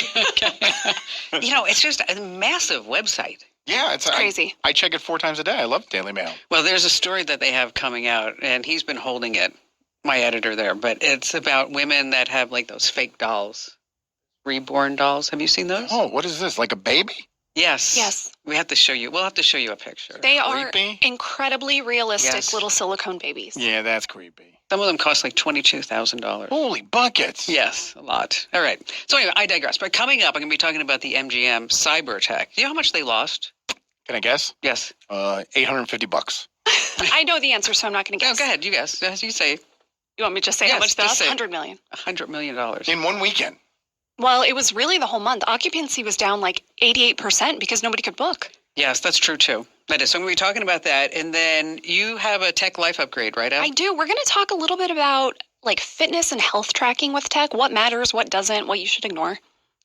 I stopped wearing my Apple Watch. Remember when I bought an Apple Watch and you said, yeah, you were taking guesses on how long I would wear it? Yeah. And How accurate was I? you were right on. Because I was all excited about it. I'm like, this is great. I gotta have it forever. I'm always gonna wear it. And Andrew's like, I give it 2 weeks. That's it. I just give it 2 weeks. I have an Apple Watch sitting in my drawer. I never wear it either. No. Amazing. All right. And we have a great joke at the end. Post weekday afternoons. Joe, you enjoyed the Daily Tech Update. The kids and I gather around the boxes. All right. So MGM Resorts, you know how they got hacked? It was through social engineering. Somebody called the help desk to pretend that they could get through and they needed this and they got somebody's credentials and then the rest is history. So, Larry Flint's Hustler Club in Las Vegas. It's a very big philanthropic operation in Las Vegas. They are now saying that if you were hacked, they want to help you out. Okay? How could they possibly help? Just you wait. They have, they're offering, if you were hacked, free luggage storage. That's fair. That's very kind. Okay. Free airport pickups. Ooh. That's a lot of money saved right there. Nice. A complimentary $1,200 platinum VIP membership. Well, if you're going to have a membership, make sure it's a VIP. And free all-you-can-eat lap dances. All-you-can-eat lap dances? I don't know if... See, you thought I was going to say buffet. I was hoping. And in case you're wondering, you can't call up Larry Flint's Hustler. What the heck is this called? Hustler Club? Yeah, you can't call him up and say, you know what, I was hacked. I was hacked. Twice, actually. Crazy. Once by a blonde, once by a brunette. All right, so we have a lot of listener mail. I mean, look at all this. That's a stack. Wow. Yeah, we have a stack. And and some of them, well, like this one, I don't know.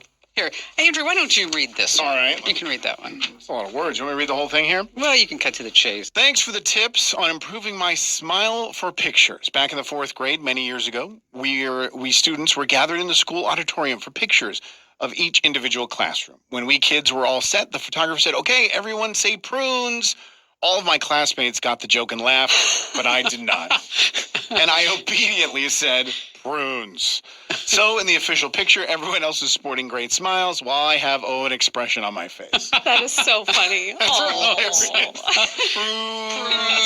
Prunes. Okay, how about this one? What's up, Commando? With all the emoticons in the newsletter, are you in 7th grade? Seriously. You always have some good tips, but you just bury them in useless, crapless. Highly, absolutely in love. Okay, so SP Josh S says, simping here. Simping here, okay. It's a verb? The sphere should pay you for advertising. I want to go now. They really should. We all want to go. The sphere is phenomenal. We should use that in our pitch to them. Yes, okay. And I like this one. He also says, Ellie's voice is great. Oh, thanks, Josh. It's pronounced Ellie Mae. Ellie Mae. Thank you, Josh. Here's the guy. I only half listen to the podcast Monday through Thursday. Trout 13. Come on, Trout. I'm a Commando simp. That was from Doug in Pennsylvania. Did you pick out a winner for the ball cap? Not yet. All right. We have to do it randomly. We will. That's true. Got to make it fair. We'll put them in a pile and pull one out. Let's see. I like this one. Viper Van Man or something like that. My wife and I listen to you guys on road trips. I listen to the radio faithfully every weekend. And my wife calls you my Saturday morning mistress. Ooh, that's a simp right there. That is a simp. Always learning something. I'm a simp, Kim. Great show. I've become a simp. Oh. Entertaining, informative. Plus, you learn things you had no idea existed, like simp. This is incredible. Thank you from a simp. I'm a simp for your show. Now, I'm looking at your stack of papers there. Yes. And I see that these all have stars above them. Oh, they're all 5-star. They're all 5 stars. You don't simp and give less than 5 stars. But wait, those are reviews. Those aren't emails. Right. Yeah, those are You told us last week that this podcast had no reviews. I know. It was my fault. Okay. Because I didn't go check the reviews. You just assumed there was none? There was none. I just, nobody did anything. Okay? I actually think it takes a while for Apple and the rest to put the reviews up. Yeah, how long has this podcast been up? Only a couple days, right? You know what, Andrew? Gosh, always give me a hard time. All right, just for that, here's one for you. Okay. Ooh. So nice to have Andrew back on the air with you. You guys have such a great relationship.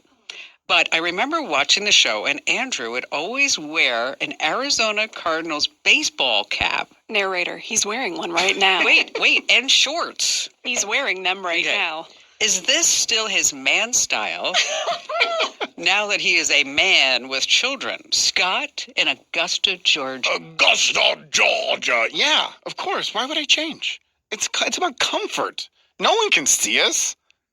Okay. That camera's barely recording anything. Hello, YouTube. We live in Arizona. I will wear shorts until I don't.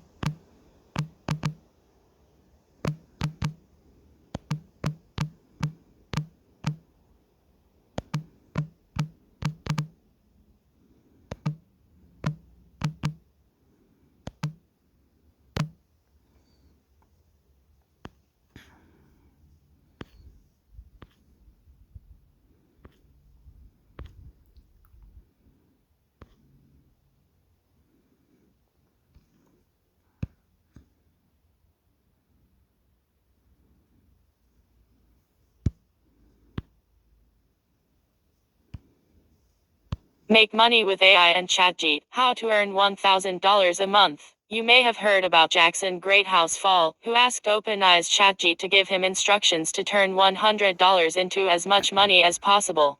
He followed the chatbot's instructions and within days created an affiliate marketing website worth more than $1,378. Another ChatGPT user claimed to make $6,147 in a week. More money expert Jaspreet Singh says you can use ChatGPT to become a millionaire. Here's how. See here 3 things you must do when your savings reach $50,000. The message is clear. You can make a lot of money quickly using ChatGPT and other AI platforms. But how? Keep reading to find out. How to make money on ChatGPT. 4 ways to earn $1,000. How are people using ChatGPT to make money? AI and ChatGPT do not offer get-rich-quick schemes. But if you are willing to put in the time and couple ChatGPT with your other skills, you can easily earn $1,000 per month or more. Here's a look at 4 ways to earn extra income by using ChatGPT. 1. Write articles with help from ChatGPT. The average freelance writer earns $68,690 per year, according to ZipRecruiter. That is much more than $1,000 per week. But what if you could write faster using ChatGPT to help you outline and research? You could earn more money in less time. You can also use ChatGPT to help you write articles for your affiliate marketing website. This would allow you to earn money from sales of products that you promote on your website. ChatGPT can even help you find lucrative affiliate programs to join. 2. Use ChatGPT for social media management. You can also use ChatGPT to create effective and compelling social media content to help promote your affiliate website. Influencers who are already earning money from social media can use ChatGPT to create more effective content faster. With ChatGPT as your assistant, you can also sell your services as social media manager to other companies. Knowing how to use ChatGPT effectively to create the right type of content is a specialized skill. That skill will become more profitable and in demand as the program's capabilities grow. ChatGPT is a sophisticated chatbot created by OpenAI. It can hold written conversations, help you research topics, and even write content. It learns as you speak with it, growing more sophisticated by the day. The company calls this technology reinforcement learning from human feedback, and it makes ChatGPT one of the most sophisticated AI systems for language available today. 3. Use ChatGPT to create an app or a Chrome extension. ChatGPT doesn't just help people put words on the screen. It can also help with coding and programming. If you have an idea for an app or a Chrome extension, you can use ChatGPT to help you write the code. 4. Create effective marketing campaigns. You can always benefit from a comprehensive marketing strategy, even if you feel confident in your ability to create content for websites or social media. ChatGPT can help you find your target audience and generate a marketing plan that works, based on input from other successful marketers and the data that ChatGPT already has in its memory banks. What else can you use ChatGPT for? Apart from asking ChatGPT for business ideas, you can use ChatGPT for business or personal use in many ways. ChatGPT can help you with research projects, make shopping lists, or answer questions. It can often take the place of Google, providing information in a more conversational way than the search engine. You may also use it to help you write emails, provide inspiration for social media posts, or create fun artwork. Keep in mind that most schools and colleges have rules against using ChatGPT for writing papers. Many websites also have policies against using AI to write articles.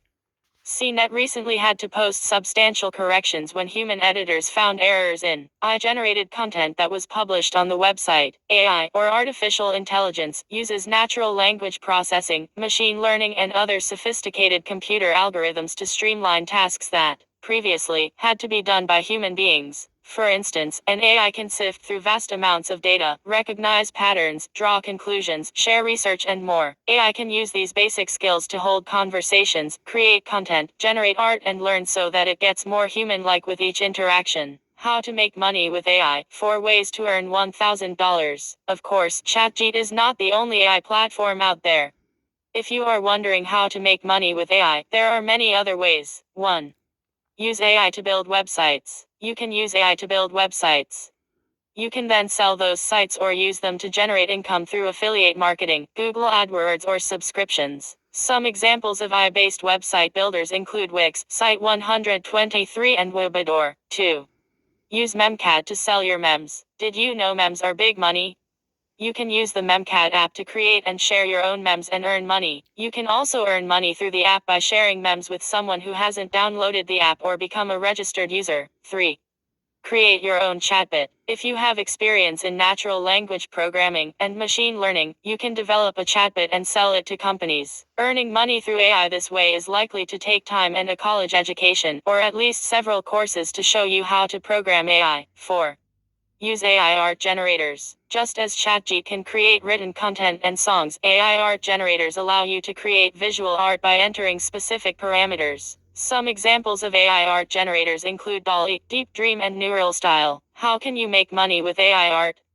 Here are 3 ways. Selling your creations as prints or digital copies. Making NFTs from the designs and selling them. Putting your AI art on a merchandise line, such as t-shirts, mugs, or tote bags. Final take. Learning how to make money with AI and ChatGPT is simple if you know how to use the program and what questions to ask. Whatever your interests, if you have a computer or smartphone, you can easily make $1,000 a week or more using AI and chatbots. FAQ. Here are the answers to some of the most frequently asked questions about making money with AI. Can AI make you rich? AI has the potential to speed up tasks like writing or web development.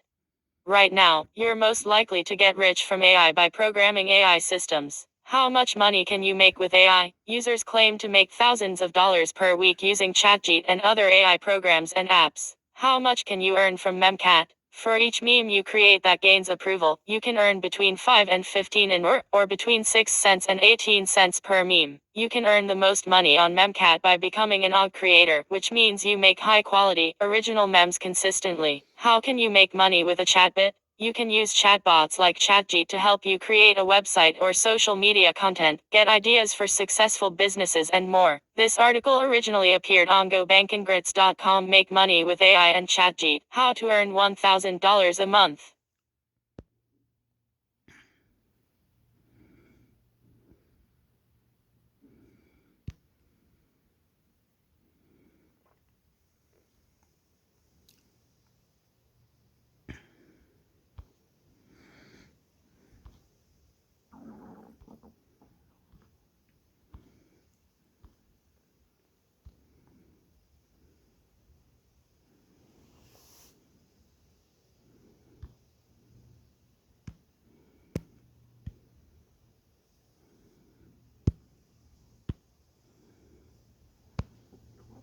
Interest rate hikes may be over. 2 ways your finances could improve and 1 way they won't go banking grits. Wild Pixel / Getty Images / is stock photo. With the latest consumer price index CPI showing inflation up 0.4% in September, opinions as to what the Federal Reserve might do at its next Federal Open Market Committee FOMC meeting on Oct. 31 are split. While inflation is still a far cry from the Fed's 2% goal, it decreased enormously from where it stood a year ago, minus at 8.2%. According to the Bureau of Labor Statistics (BLS) data, at its last FOMC meeting on Sept. 19-20, the Fed paused its interest rate hikes for the second time this year, following 11 increases since March 22. Yet, at the time, Chair Jerome Powell said that the pause did not mean they had reached the monetary policy that they were seeking. "We want to see convincing evidence that we have reached the appropriate level," he said at the post-meeting conference. And the minutes from the meeting, released Oct. 11, indeed showed that a majority of participants judged that one more increase in the target federal funds rate at a future meeting would likely be appropriate, while some judged it likely that no further increases would be warranted. Bill Adams, chief economist for Comerica Bank, said that the forward guidance released at the Nov.1 decision will likely continue to signal that most members see the near-term decision as between a hike and holding rates steady. Following the minutes release, Comerica's forecast will change to anticipate the Fed holding rates steady at the Nov.1 decision, then making a final 0.25 percentage point rate hike of the cycle at the December 13 decision, said Adams.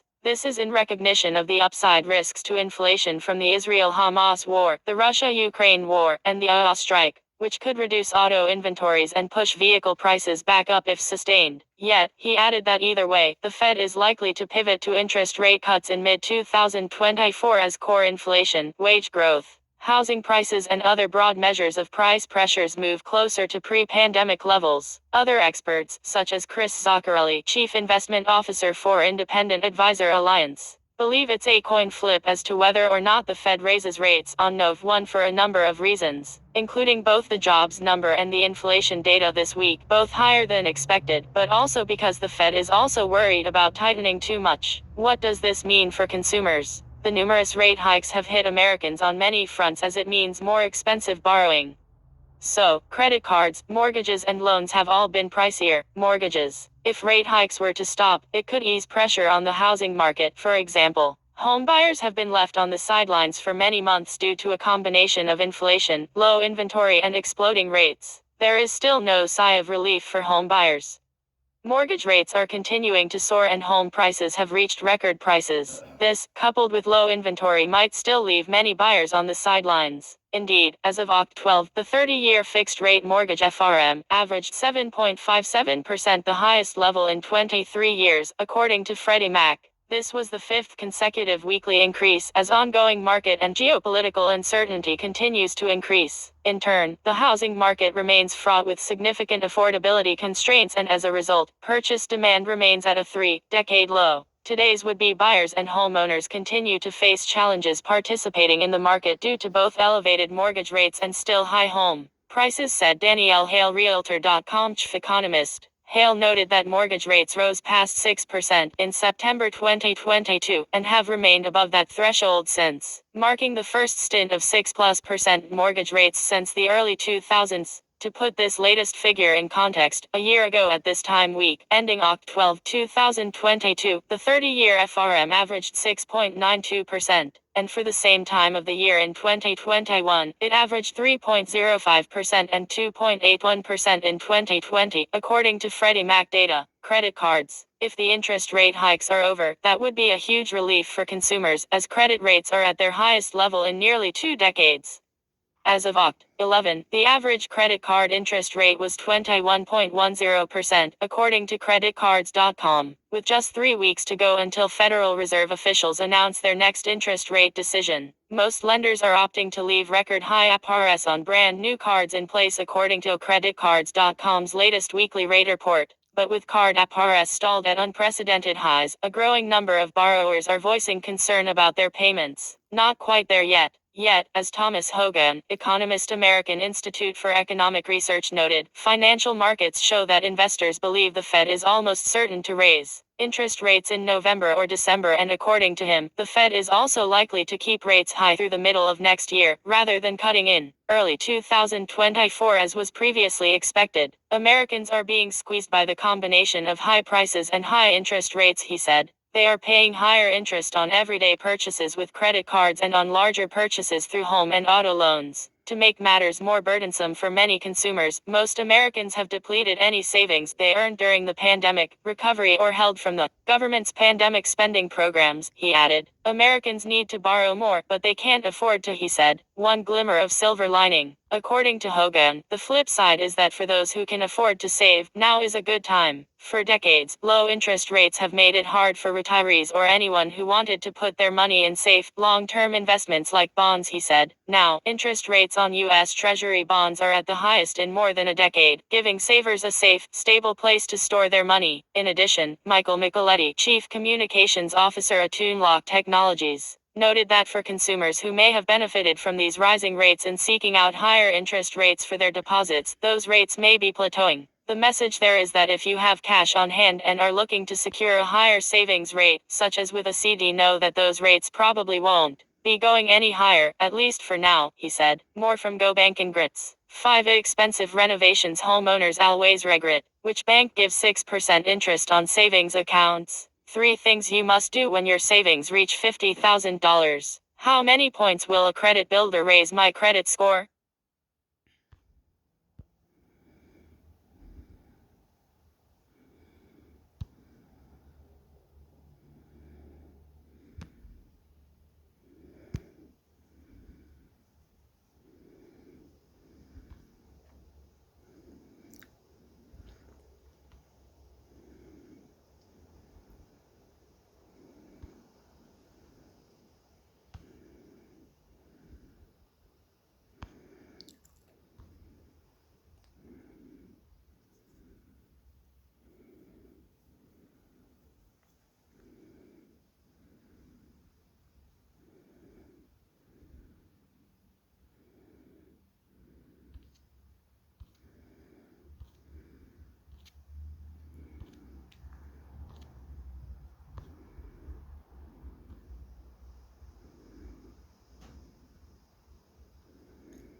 Australia's digital capability surges, helps keep 3 million to 100,000 people working through the pandemic, Microsoft Australia News Centre.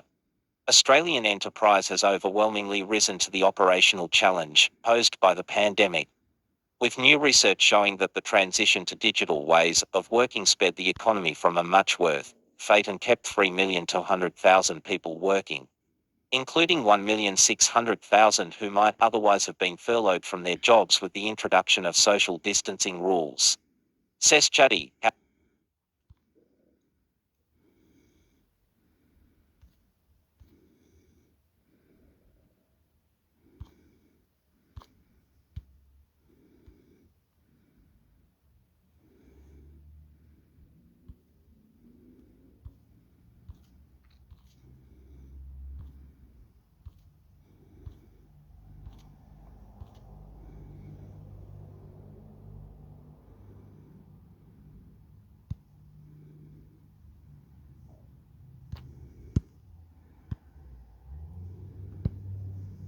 Monitoring natural disasters from space, Spiral Blue's Cobalt platform revolutionizes flood risk management and bushfire recovery in Asia. Microsoft Australia News Centre. From the infinite expanse of space, a host of satellites orbit our planet. They're capturing images that provide unique perspectives of Earth landscapes and oceans. They inform a plethora of applications, from weather forecasting and environmental monitoring to urban planning and defense intelligence. Satellite imagery has revolutionized these fields, providing data and insights that were unimaginable just a few decades ago. However, acquiring such imagery has traditionally been very challenging for most organizations, according to Tawfiq Haq, co-founder and CEO of Australian space startup Spiral Blue. The purchasing process was particularly arduous, he says. It generally involved talking to a sales representative for multiple hours before they were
Australian voice referendum defeated after divisive campaign. Bloomberg, Australia has voted overwhelmingly against including First Nations people in the country's constitution, rejecting a proposal to set up an Indigenous advisory body to Parliament. Most read from Bloomberg. Israel latest, Israeli army strikes Hezbollah posts in Lebanon. Top House Republican wants help from Democrats to pick a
Microsoft completes $69 billion Activision purchase. Bloomberg. Skip to content. Bloomberg. Connecting decision makers to a dynamic network of information, people and ideas. Bloomberg quickly and accurately delivers business and financial information, news and insight around the world, for customers. Support. Americas +1 212 318 2000. EMEA +40 420 to 73 37,500. Asia Pacific +65 to 62 12 1000. company, communications, follow, products, industry products, media, media services, company, communications, follow, products, industry products, media, media services, Bloomberg, connecting decision makers to a dynamic network of information, people and ideas. Bloomberg quickly and accurately delivers business and financial information, news and insight around the world, for customers. Support. Americas +1 212 318 2000, EMEA +40 420 to 73 37,000 500, Asia Pacific +65 to 62 12 1000. Microsoft completes $69 billion Activision Blizzard purchase.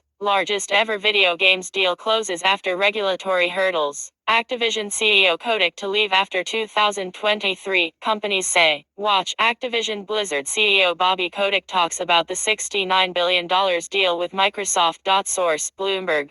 13th October 2023 at 11:40 p.m. at updated on 14th October 2023 at 12:42 a.m. at Microsoft Corp. Completed its $69 billion purchase of Activision Blizzard Inc. after a nearly two-year fight with global regulators threatened to scuttle the deal. The biggest ever acquisition in the video game industry gives the maker of Xbox consoles a more formidable position against rivals, vaulting it from 5th to 3rd place globally. Hintonson Holdings Ltd. Anthony Group Corp. The acquisition is a stunning turnaround after Microsoft executives underestimated the magnitude and longevity of antitrust objections, forcing the software giant to seek a 3-month extension of the deal's expiration period from Activision.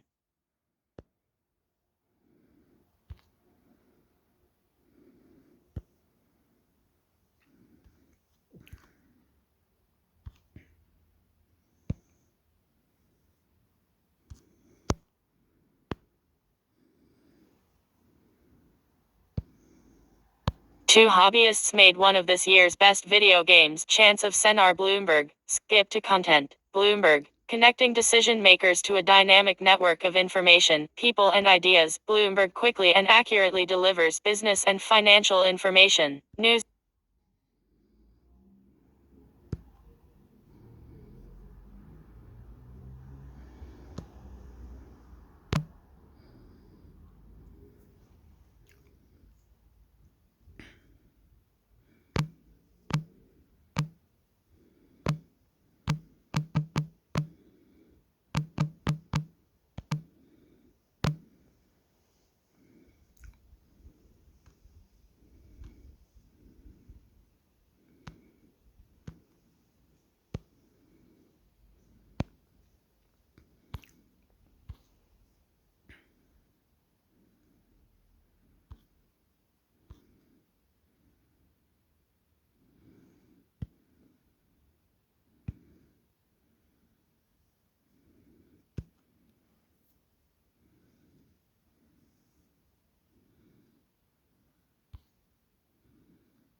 S5 Slim release date, price, design and more. Tom's Guide, news, gaming. S5 Slim release date, price, design and more. Image credit, Sony. Sony ASPS 5 is a divisive machine, with some people liking the bold two-tone design, and others finding it to be big and ungainly console that could do with some slimming down.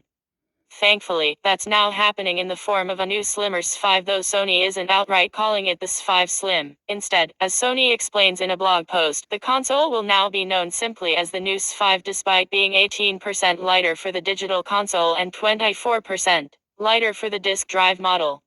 Its internals remain largely unchanged, though the console will now feature a 1TB SSD instead of the 825GB SSD that shipped with the launch S5. One of the main rumors that did turn out to be true though is that this new S5 redesign will come with an external disk drive. Yes, that's right, you'll no longer have to choose between a standard S5 with an optical drive or the S5 digital edition. Instead, you can buy the cheaper digital edition, and then add an Ultra HD Blu-ray disc drive to it later on if you want to play physical games. While Sony didn't make that many changes under the hood with these updated S5 consoles, here's everything you need to know about the new S5 Slim, including when it goes on sale and where you can pre-order it. Recommended videos for you. S5 Slim release date. The new S5 Digital Edition and S5 with Ultra HD Blu-ray disc drive will go on sale beginning in November of this year at select local retailers, but the consoles will also be available to purchase from the official PlayStation Store. There's still no word yet on a timeline for the new S5's international release, with Sony only saying that it will roll out globally in the following months. Likewise, we'll update this page once new S5 pre-orders become available. S5 Slim price and accessories. The S5 with Ultra HD Blu-ray disc drive will cost $499 in the US, $550 in Europe, £480 in the UK, and $799.95 in Australia, and the S5 Digital Edition will sell for $449 in the US, $450 in Europe, £390 in the UK, and for $679.95 in Australia. In Europe and the UK, the S5's price remains unchanged after both regions experienced a S5 price hike last year. However, there is a price hike in the US, with the S5 Digital Edition as it's going up by $50 from its launch price of $399. For the price though, you are getting a slimmer console with 175 gigabytes of extra storage space and the option to add an optical drive down the line. For those who prefer to have their console positioned vertically instead of horizontally, you will also need to purchase a separate stand. While the new S5 will come with a horizontal stand in the box, a new vertical stand compatible with all of Sony's S5 consoles will be available for $30/$49.95. It looks a bit better than the original vertical/horizontal stand that was included with the launch S5 thanks to its new design, which features plastic in the middle with a metal ring on the outside. Still though, it would have been nice to see this included with the console instead of sold separately, as an add-on. If you like add-ons, an Ultra HD Blu-ray disc drive for the digital edition of the new S5 will be available separately, for $80 in the US, $120 in Europe, £100 in the UK, and $159.95 in Australia. Although it will still be cheaper to buy the disc drive model outright, the fact that an optical drive can be purchased after the fact is a nice addition to prevent buyer's remorse with the digital edition of the new S5. Once again, S5 console cover making a return, and Sony says that ones for this new model will be available early next year. At launch, there will be an all-matte black colorway for sale, along with the Deep Earth collection colors in volcanic red, cobalt blue, and sterling silver.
Seven Nutrition Biohacks. Beginner's Guide to Hacking Your Diet. Unlock Optimal Health. The latest buzzword in the healthy lifestyle world is biohacking. But before we get to what that is all about, we need to rewind a little. The truth about our nutrition today. It is no secret that in the past century, our diets have changed tremendously. And it's not just the obvious things like added sugars and processed whole foods. Consider the variety of foods. 100 years back, our diets included more than 100 different foods. Today, 3 main crops feed 60% of the world's population. Where there is variety in food, it is either genetically altered, made in a lab, or devoid of nutrition. Plants are bred to be more palatable and digestible, basically less bitterness from phytonutrients, more sugar, and less fiber. The truth about our agriculture today. Modern farming practices bring fertilizers to keep fields productive for years on end. There are no resting periods for the fields, no crop rotation, and no national spring irrigation. There is just not enough complex nutrient in the soil for the plants to absorb. Take, for example, magnesium and selenium. This pair of vital minerals that are abundant in healthy soil is no longer present in plants. Estimatedly, 70 to 80% of the population does not get enough of these two minerals, the result of which is increased anxiety, sleeplessness, and nervous disorders.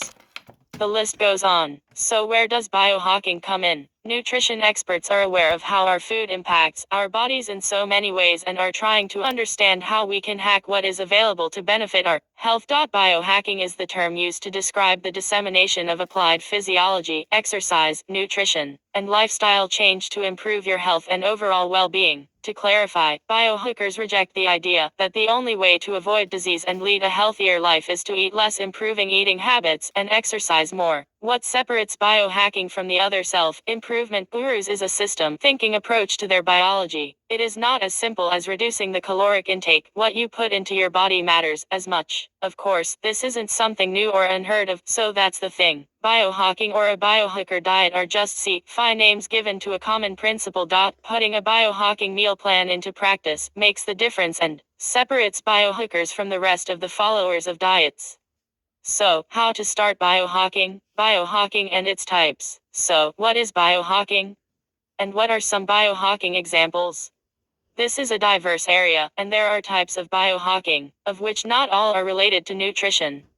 These include 1. Biohacking your sleep pattern. 2. Biohacking your movements. 3. Biohacking your risk-taking levels. 4. Biohacking your bone health. 5. Biohacking your connection with the outdoors. 6. Biohacking your brain and mindset. The possibilities are endless, but they all root from the idea that we can change our bodies and brains, and that by doing so, we can ultimately become smarter, faster, and healthier versions of ourselves. Biohacking your diet. Today, we are talking about biohacking your diet.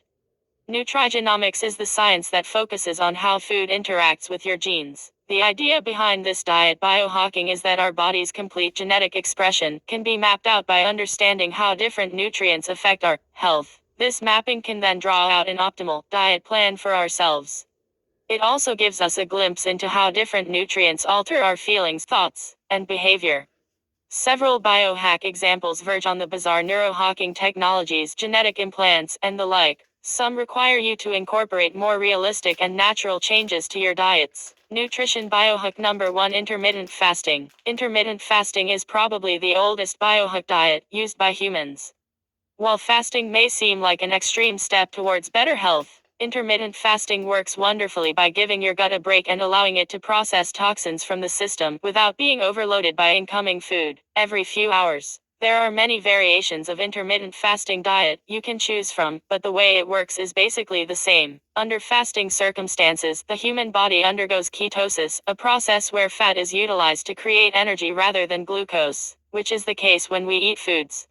Read more about intermittent fasting here. Nutrition biohack number 2: try elimination diet. Identifying food intolerances and sensitivities is especially important in reducing inflammation. Chronic inflammation is one of the leading causes of brain fog, decreased performance, depression, and reduced mental agility. To biohack your mental well-being, you need to figure out what is causing inflammation in your body composition, and the elimination diet is best for this purpose. Through this diet, you basically eliminate unprocessed foods that may be causing uncomfortable symptoms and replace them with healthy foods. When you do your own research and opt for the right diet, it can also help you burn fat. These foods are later reintroduced slowly, while looking for any reactions your body may exhibit. Elimination diet used as a biohack may alleviate symptoms like diarrhea, constipation, bloating, and leaky gut syndrome. More importantly, your improved health will result directly in better moods, lose weight, improve blood pressure, mental agility, and performance. Always consult a physician before reintroducing suspicious foods back in your diet, as they may trigger a more serious reaction. Nutrition biohack number 3: cut out sugar. Sugar consumption has increased ridiculously over the past century. This rise can be linked directly to the availability of boxed and canned foods. Cutting out sugar will primarily mean you cut out most processed foods that carry not just sugar, but a whole cocktail of unhealthy additives. But be aware, going cold turkey on sugar can give you some serious cravings and withdrawal symptoms. Sugar really is addictive. Biohacking sugar from your system will lead to longevity, reduced inflammation, and better liver health. Nutrition biohack number 4: add more fiber. The presence of processed foods in our diet has resulted in one more thing.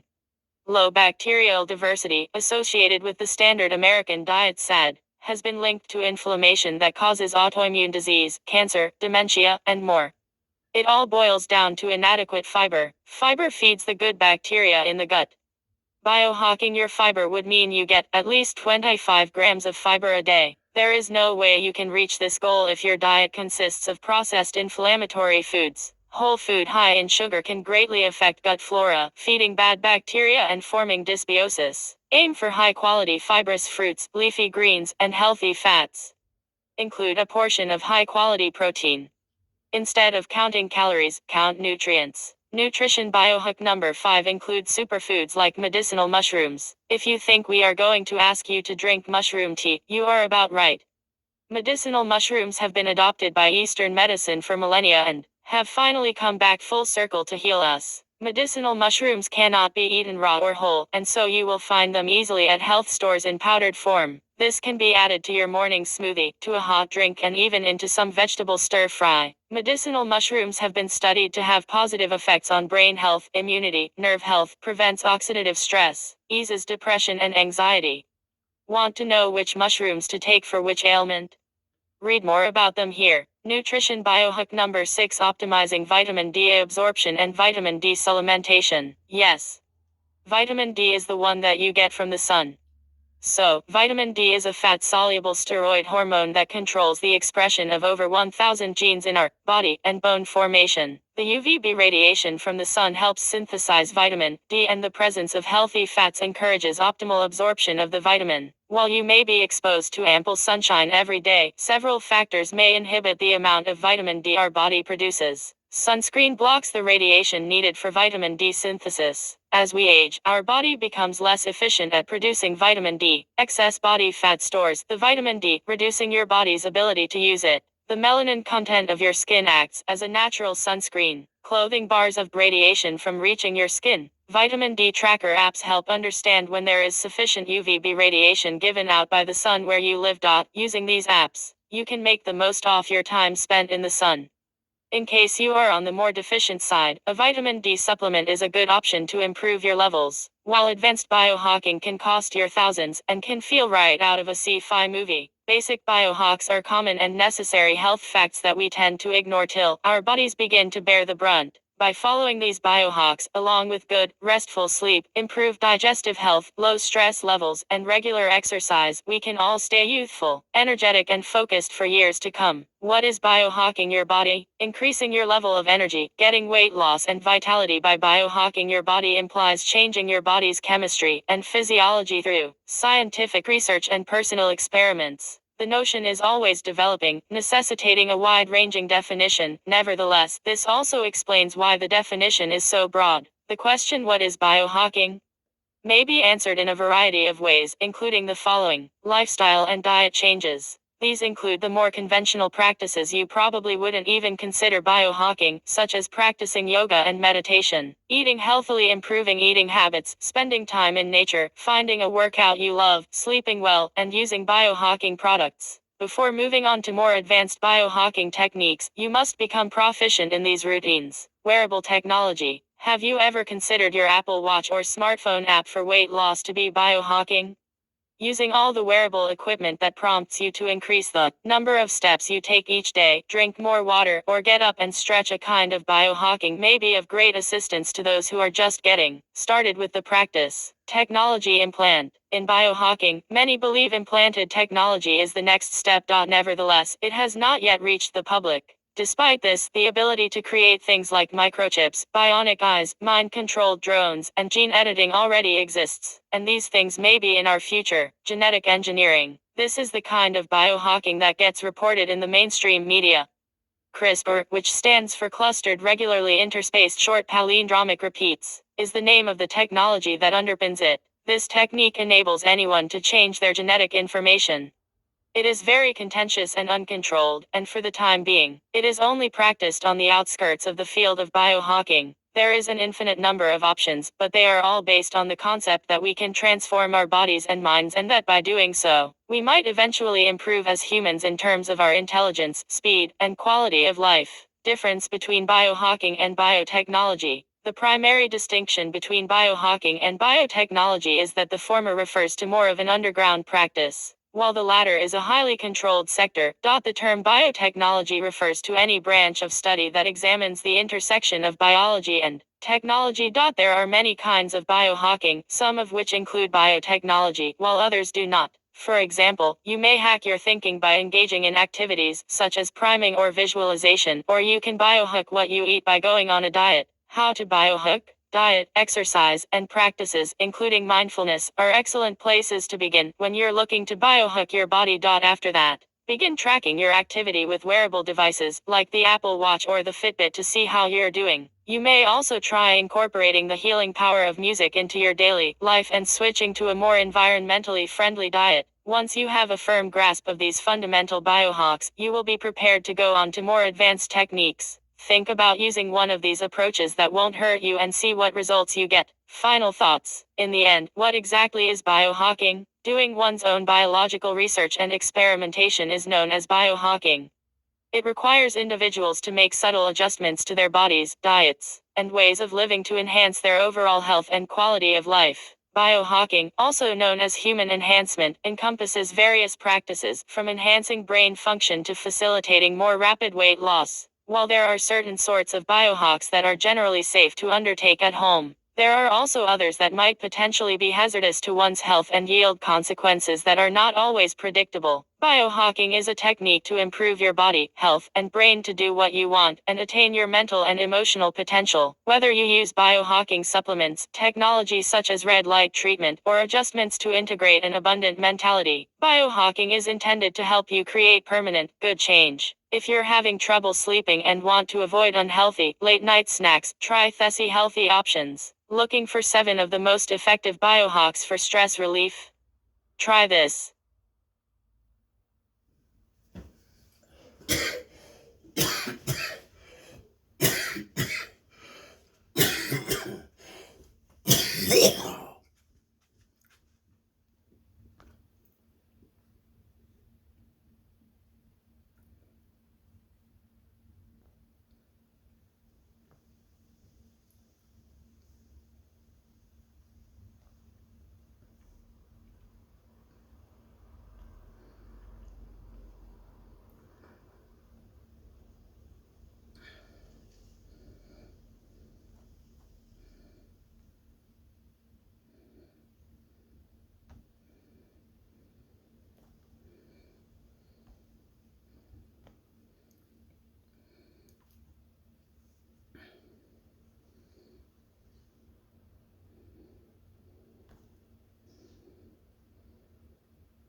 What are examples of biohacking? Many people are now hacking their way to better health. Thessi biology involves making small, incremental changes to diet, lifestyle, and supplementation to optimize health, maximize physical and mental performance, and live healthier longer. Biohackers self-experiment with techniques and collect data on the human body to determine what works best for them. There are many examples of biohacking, some supported by the latest scientific findings, while others are lacking research to back them up. But biohackers are putting these interventions to the test. And with the help of wearable devices and blood testing, they can track physiological changes and blood biomarkers that reflect physical fitness, disease risk, and longevity. Inside Tracker's health analysis consolidates blood work and sleep and heart rate, making it easy to track these vital health metrics. Read on for 9 examples of biohacks that science supports to have a measurable impact on health status. 1. Optimize sleep for longevity. The health benefits of adequate sleep are numerous, as research shows getting 7 to 9 hours of quality sleep is key for 1-5. Optimizing muscle growth and repair, keeping your brain sharp. Improving blood sugar control, enhancing longevity. A meta-analysis of 16 prospective cohort studies with a combined 1,300,000 participants found that sleeping less than 6 hours per day was associated with a 12% greater risk of premature death. 6. How to measure this biohack. To reap the benefits of quality shut-eye, you can assess and optimize your sleep with wearable devices like Fitbit, Apple Watch, Garmin smartwatches, Whoop, and Oura Ring, which track sleep duration and quality. Sleep also impacts blood biomarkers, and vice versa. Suboptimal sleep can result in unoptimized biomarkers, and suboptimal biomarkers can result in poor sleep. INSID Tracker tracks and analyzes several of these blood biomarkers, including vitamin D, magnesium, and cortisol. INSID Tracker also syncs with Apple Watch, Garmin smartwatches, and Fitbit, providing you with personalized feedback for optimizing your sleep. Key takeaway: sufficient and quality sleep is key for disease prevention and longevity. Optimize your sleep by aiming for 7 to 9 hours per night and healthy blood levels of biomarkers such as vitamin D, magnesium, and cortisol. 2. Consider intermittent fasting for metabolic health. Periods of fasting promote adaptive stress, a type of physiological stress that has beneficial effects, such as the production of antioxidants, DNA repair, autophagy, removal of damaged or dead cells, and decreased inflammation. 7. This adaptive stress is the rationale behind the many health benefits associated with intermittent fasting, including improvements in 8. Cholesterol levels, blood pressure, weight, insulin resistance, inflammation. The authors in a 2019 review of clinical trials concluded that intermittent fasting can have positive effects on many age-related health conditions, including diabetes, cardiovascular disease, cancers, and neurologic disorders. 9. There are multiple ways you can practice intermittent fasting, but all versions involve a routine schedule of fasting and non-fasting periods. If you want to give this popular biohack a try, consider selecting a version that works best for your lifestyle. Time-restricted feeding. TRF eating is limited to a specific time window, i.e. 10 a.m. - 6 p.m., followed by an overnight extended fast. Circadian rhythm fasting. This is a specific form of time-restricted feeding that requires a minimum of a 12-hour overnight fast and an earlier eating window during the day to align with the body's natural circadian rhythms. Alternate day fasting. AD fasting, or a restricted caloric intake till 20%, occurs every other day. 5. Intermittent fasting. Fasting takes place 2 days of the week while regular food intake happens on the other 5. How to measure this biohack. You can track the effects of intermittent fasting by monitoring blood pressure, weight, and blood levels of glucose, cholesterol, and high-sensitivity C-reactive protein. Key takeaway: intermittent fasting may be a beneficial hack to improve measures of metabolic and heart health. It's important to note that these changes may also be due to the caloric restriction that often accompanies a fasting regimen, which is associated with the same health outcomes. Contraindications to fasting include pregnancy and a history of eating disorders/disordered eating. 3. Add in sauna sessions for heart health. Saunas, small rooms heated with hot air or steam, are not only for relaxing. Exposure to high temperatures in saunas can have cardiovascular health benefits, similar to those produced by aerobic exercise. When exposed to high temperatures, the body works to cool down by increasing heart rate, blood flow, and cardiac output and decreasing blood pressure. This can lead to benefits for cardiovascular health and longevity. 10. For example, a prospective cohort study revealed that long-term, frequent sauna use over 20 years of 4 to 7 times a week was associated with a reduced risk of several heart issues, including sudden cardiac death, fatal coronary heart disease, fatal cardiovascular disease, and all-cause mortality. 11. For best results from this biohack, choose a temperature between 175 to 195 F80-90 C with 10 to 20% humidity for 30 minutes, at least 3 times a week. How to measure this biohack. You can track various parameters of heart health like cholesterol levels and blood pressure to assess if sauna use is working for you. Key takeaway: regular sauna use may provide significant cardiovascular and longevity health benefits. 4. Train in Zone 2 for improved endurance. Biohackers looking to optimize their endurance performance can consider Zone 2 training. Scientists have identified 5 heart rate zones and what energy source, carbohydrates, protein, or fat that the body uses for fuel in each zone. Zone 2 is the second to lowest aerobic zone on a scale ranging from 1 to 5 and can encompass any activity that puts you at about 60 to 70% of your max heart rate, such as steadily walking or cycling, power walking, or rowing.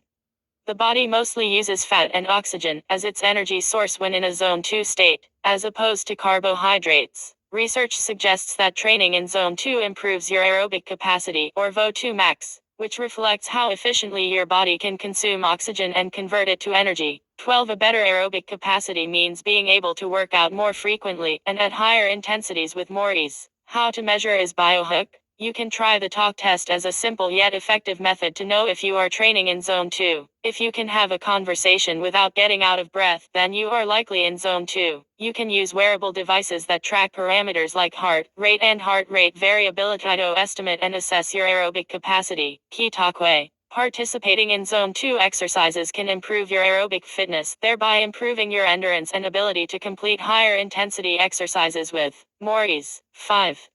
Incorporate strength training for healthy aging. Strength training is a form of exercise that builds muscle through resistance with free weights, weight machines, resistance bands, and slash or body weight exercises. 13. The health and longevity benefits of strength training are countless. Research has linked strength training with improved body composition, strength, power, endurance, and flexibility. 14-18. It also can reduce chronic disease risk by promoting cognition, better heart health, improved blood glucose regulation, and less chronic inflammation. 19-22. Incorporating strength training into your weekly exercise routine can be a great way to ward off age-related conditions and maintain physical health and independence for as long as possible.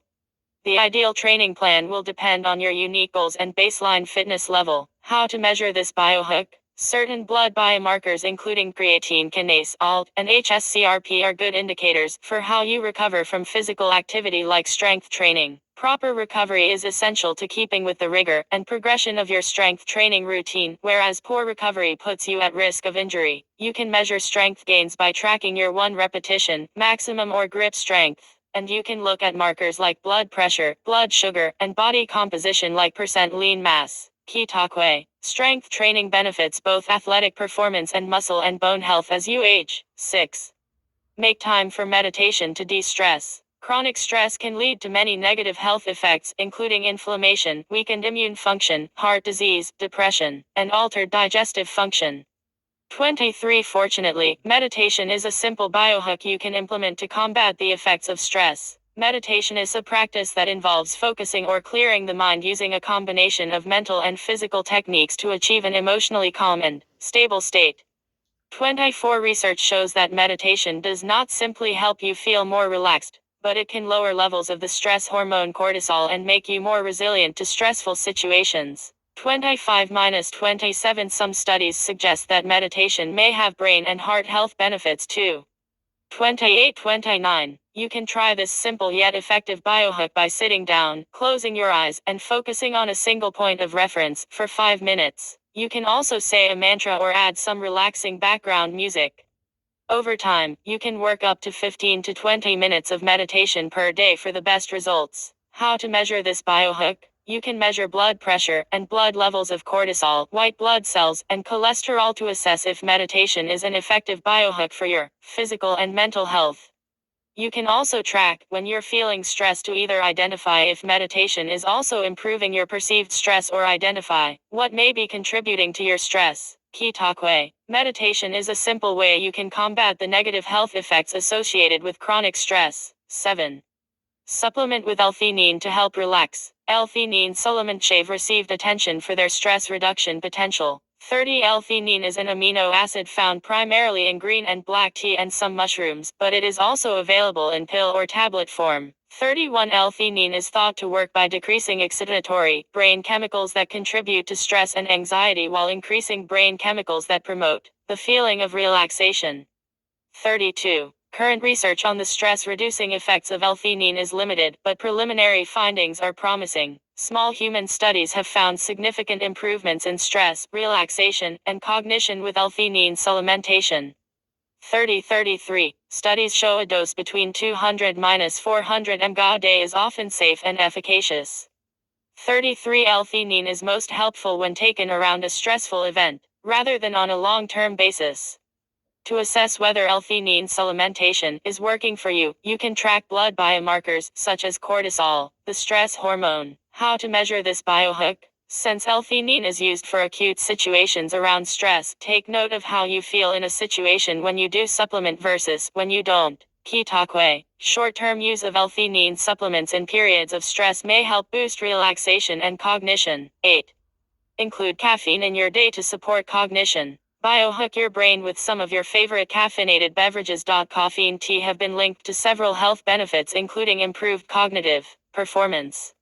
Research shows that short-term coffee intake can improve performance on cognitive tests, as well as increase focus and alertness. 34 scientists believe the brain-boosting benefits of coffee are due to two main active ingredients: caffeine, which acts as a brain stimulant; chlorogenic acid, which is a type of polyphenol with anti-inflammatory and antioxidant properties. Long-term coffee consumption may also reduce the risk of cognitive decline, stroke, Parkinson's disease, and Alzheimer's disease. Similarly, research shows that black tea, which contains caffeine and L-theanine, can help improve cognitive function by boosting attention, alertness, and focus. 34. How to measure this biohook? You can safely consume up to 400 milligrams of caffeine, which is around 4-8-ounce cups of coffee, daily to biohook your brain power. 34. Some people may be more sensitive to caffeine than others, and you by no means have to drink that much to see a benefit. Set up experiments to see if your attention or focus changes depending on whether you drink coffee, tea, or solely water during the workday. Then experiment with the amounts and timing of the beverages. Key takeaway. Coffee and black tea contain caffeine and other bioactive compounds that can boost attention, alertness, and focus. 9. Try cold water therapy for improved recovery. If you want to improve your athletic recovery, then you might want to try cold water therapy. This trendy biohook involves immersing your body in cold water, such as an ice bath, shower, or a cold, natural body of water. This is typically completed following exercise to quicken recovery, ease muscle joint or pain, or speed healing after an injury. Research supports this biohook, suggesting decreasing body temperature after exercise through cold water immersion can reduce muscular fatigue and improve recovery and relaxation. 35-37. For best results, try immersing your whole body up to your neck in water between 41 and 59 Farad 5 to 15 C for 20-second to 10-minute counts. How to measure? You can assess the effectiveness of cold water therapy by monitoring the frequency and intensity with which you can complete workouts. Key takeaway. Cold water therapy may speed up recovery post-exercise and help you take on the next workout in prime condition. Put these biohacks into practice. Your goals and current health state should inform your biohacking. InSid tracker analyzes your up to 44 blood biomarkers and physio-marker data, and the AI-powered platform generates a custom set of actionable recommendations and insights based on your focus areas and unoptimized markers. No more guessing on what hacks to try.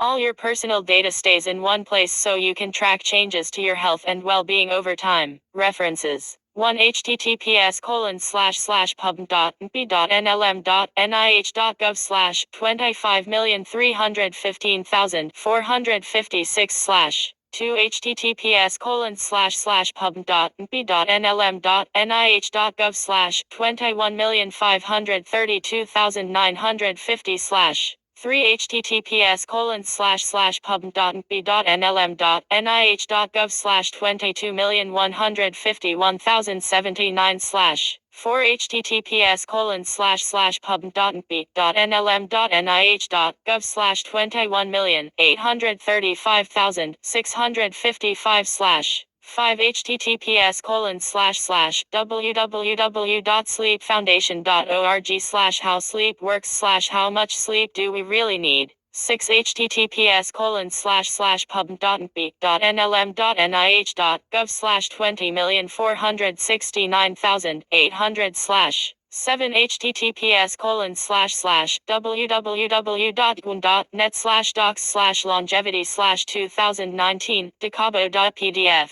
8 https://pub.np.nlm.nih.gov/27,810,402/ 9 https://pub.np.nlm.nih.gov/31,881,139/ 10 https://pub.nlm.nih.gov/2,759,081/ 11 https://pub.nlm.nih.gov/25,705,824/ 12 https://pub.nlm.nih.gov/35,682,065/ 13 https://pub.nlm.nih.gov/21,694,556/ 14 https://pub.nlm.nih.gov/35,191,588/ 15 https://pub.nlm.nih.gov/34,536,199/ 16 https://pub.nlm.nih.gov/19,204,579/ 17 https://pub.nlm.nih.gov/21,362,056/ 18 https://pub.nlm.nih.gov/33,917,036/ 19 https://pub.nlm.nih.gov/21,778,224/ 20 https://pub.nlm.nih.gov/20,083,961/ 21 https://pub.nlm.nih.gov/32,599,643/ 22 https://pub.nlm.nih.gov/21,896,934/ 23 https://pub.nlm.nih.gov/28,900,385/ 24 https://pub.nlm.nih.gov/16,594,839/ 25 https://pub.nlm.nih.gov/23,696,104/ 26 https://pub.nlm.nih.gov/24,767,264/ 27 https://pub.nlm.nih.gov/23,724,462/ 28 https://pub.nlm.nih.gov/20,670,413/ 29 https://pub.nlm.nih.gov/25,436,436/ 30 https://pub.nlm.nih.gov/31,758,301/ 31 https://pub.nlm.nih.gov/21,735,448/ 32 https://pub.nlm.nih.gov/17,182,482/ 33 https://pub.nlm.nih.gov/31,623,400/ 34 https://pub.nlm.nih.gov/26,677,204/ 35 https://pub.nlm.nih.gov/31,008,862/ 36 https://pub.nlm.nih.gov/36,045,743/ 37 https://pub.nlm.nih.gov/35,157,264/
Okay, dokie, I'm tired now.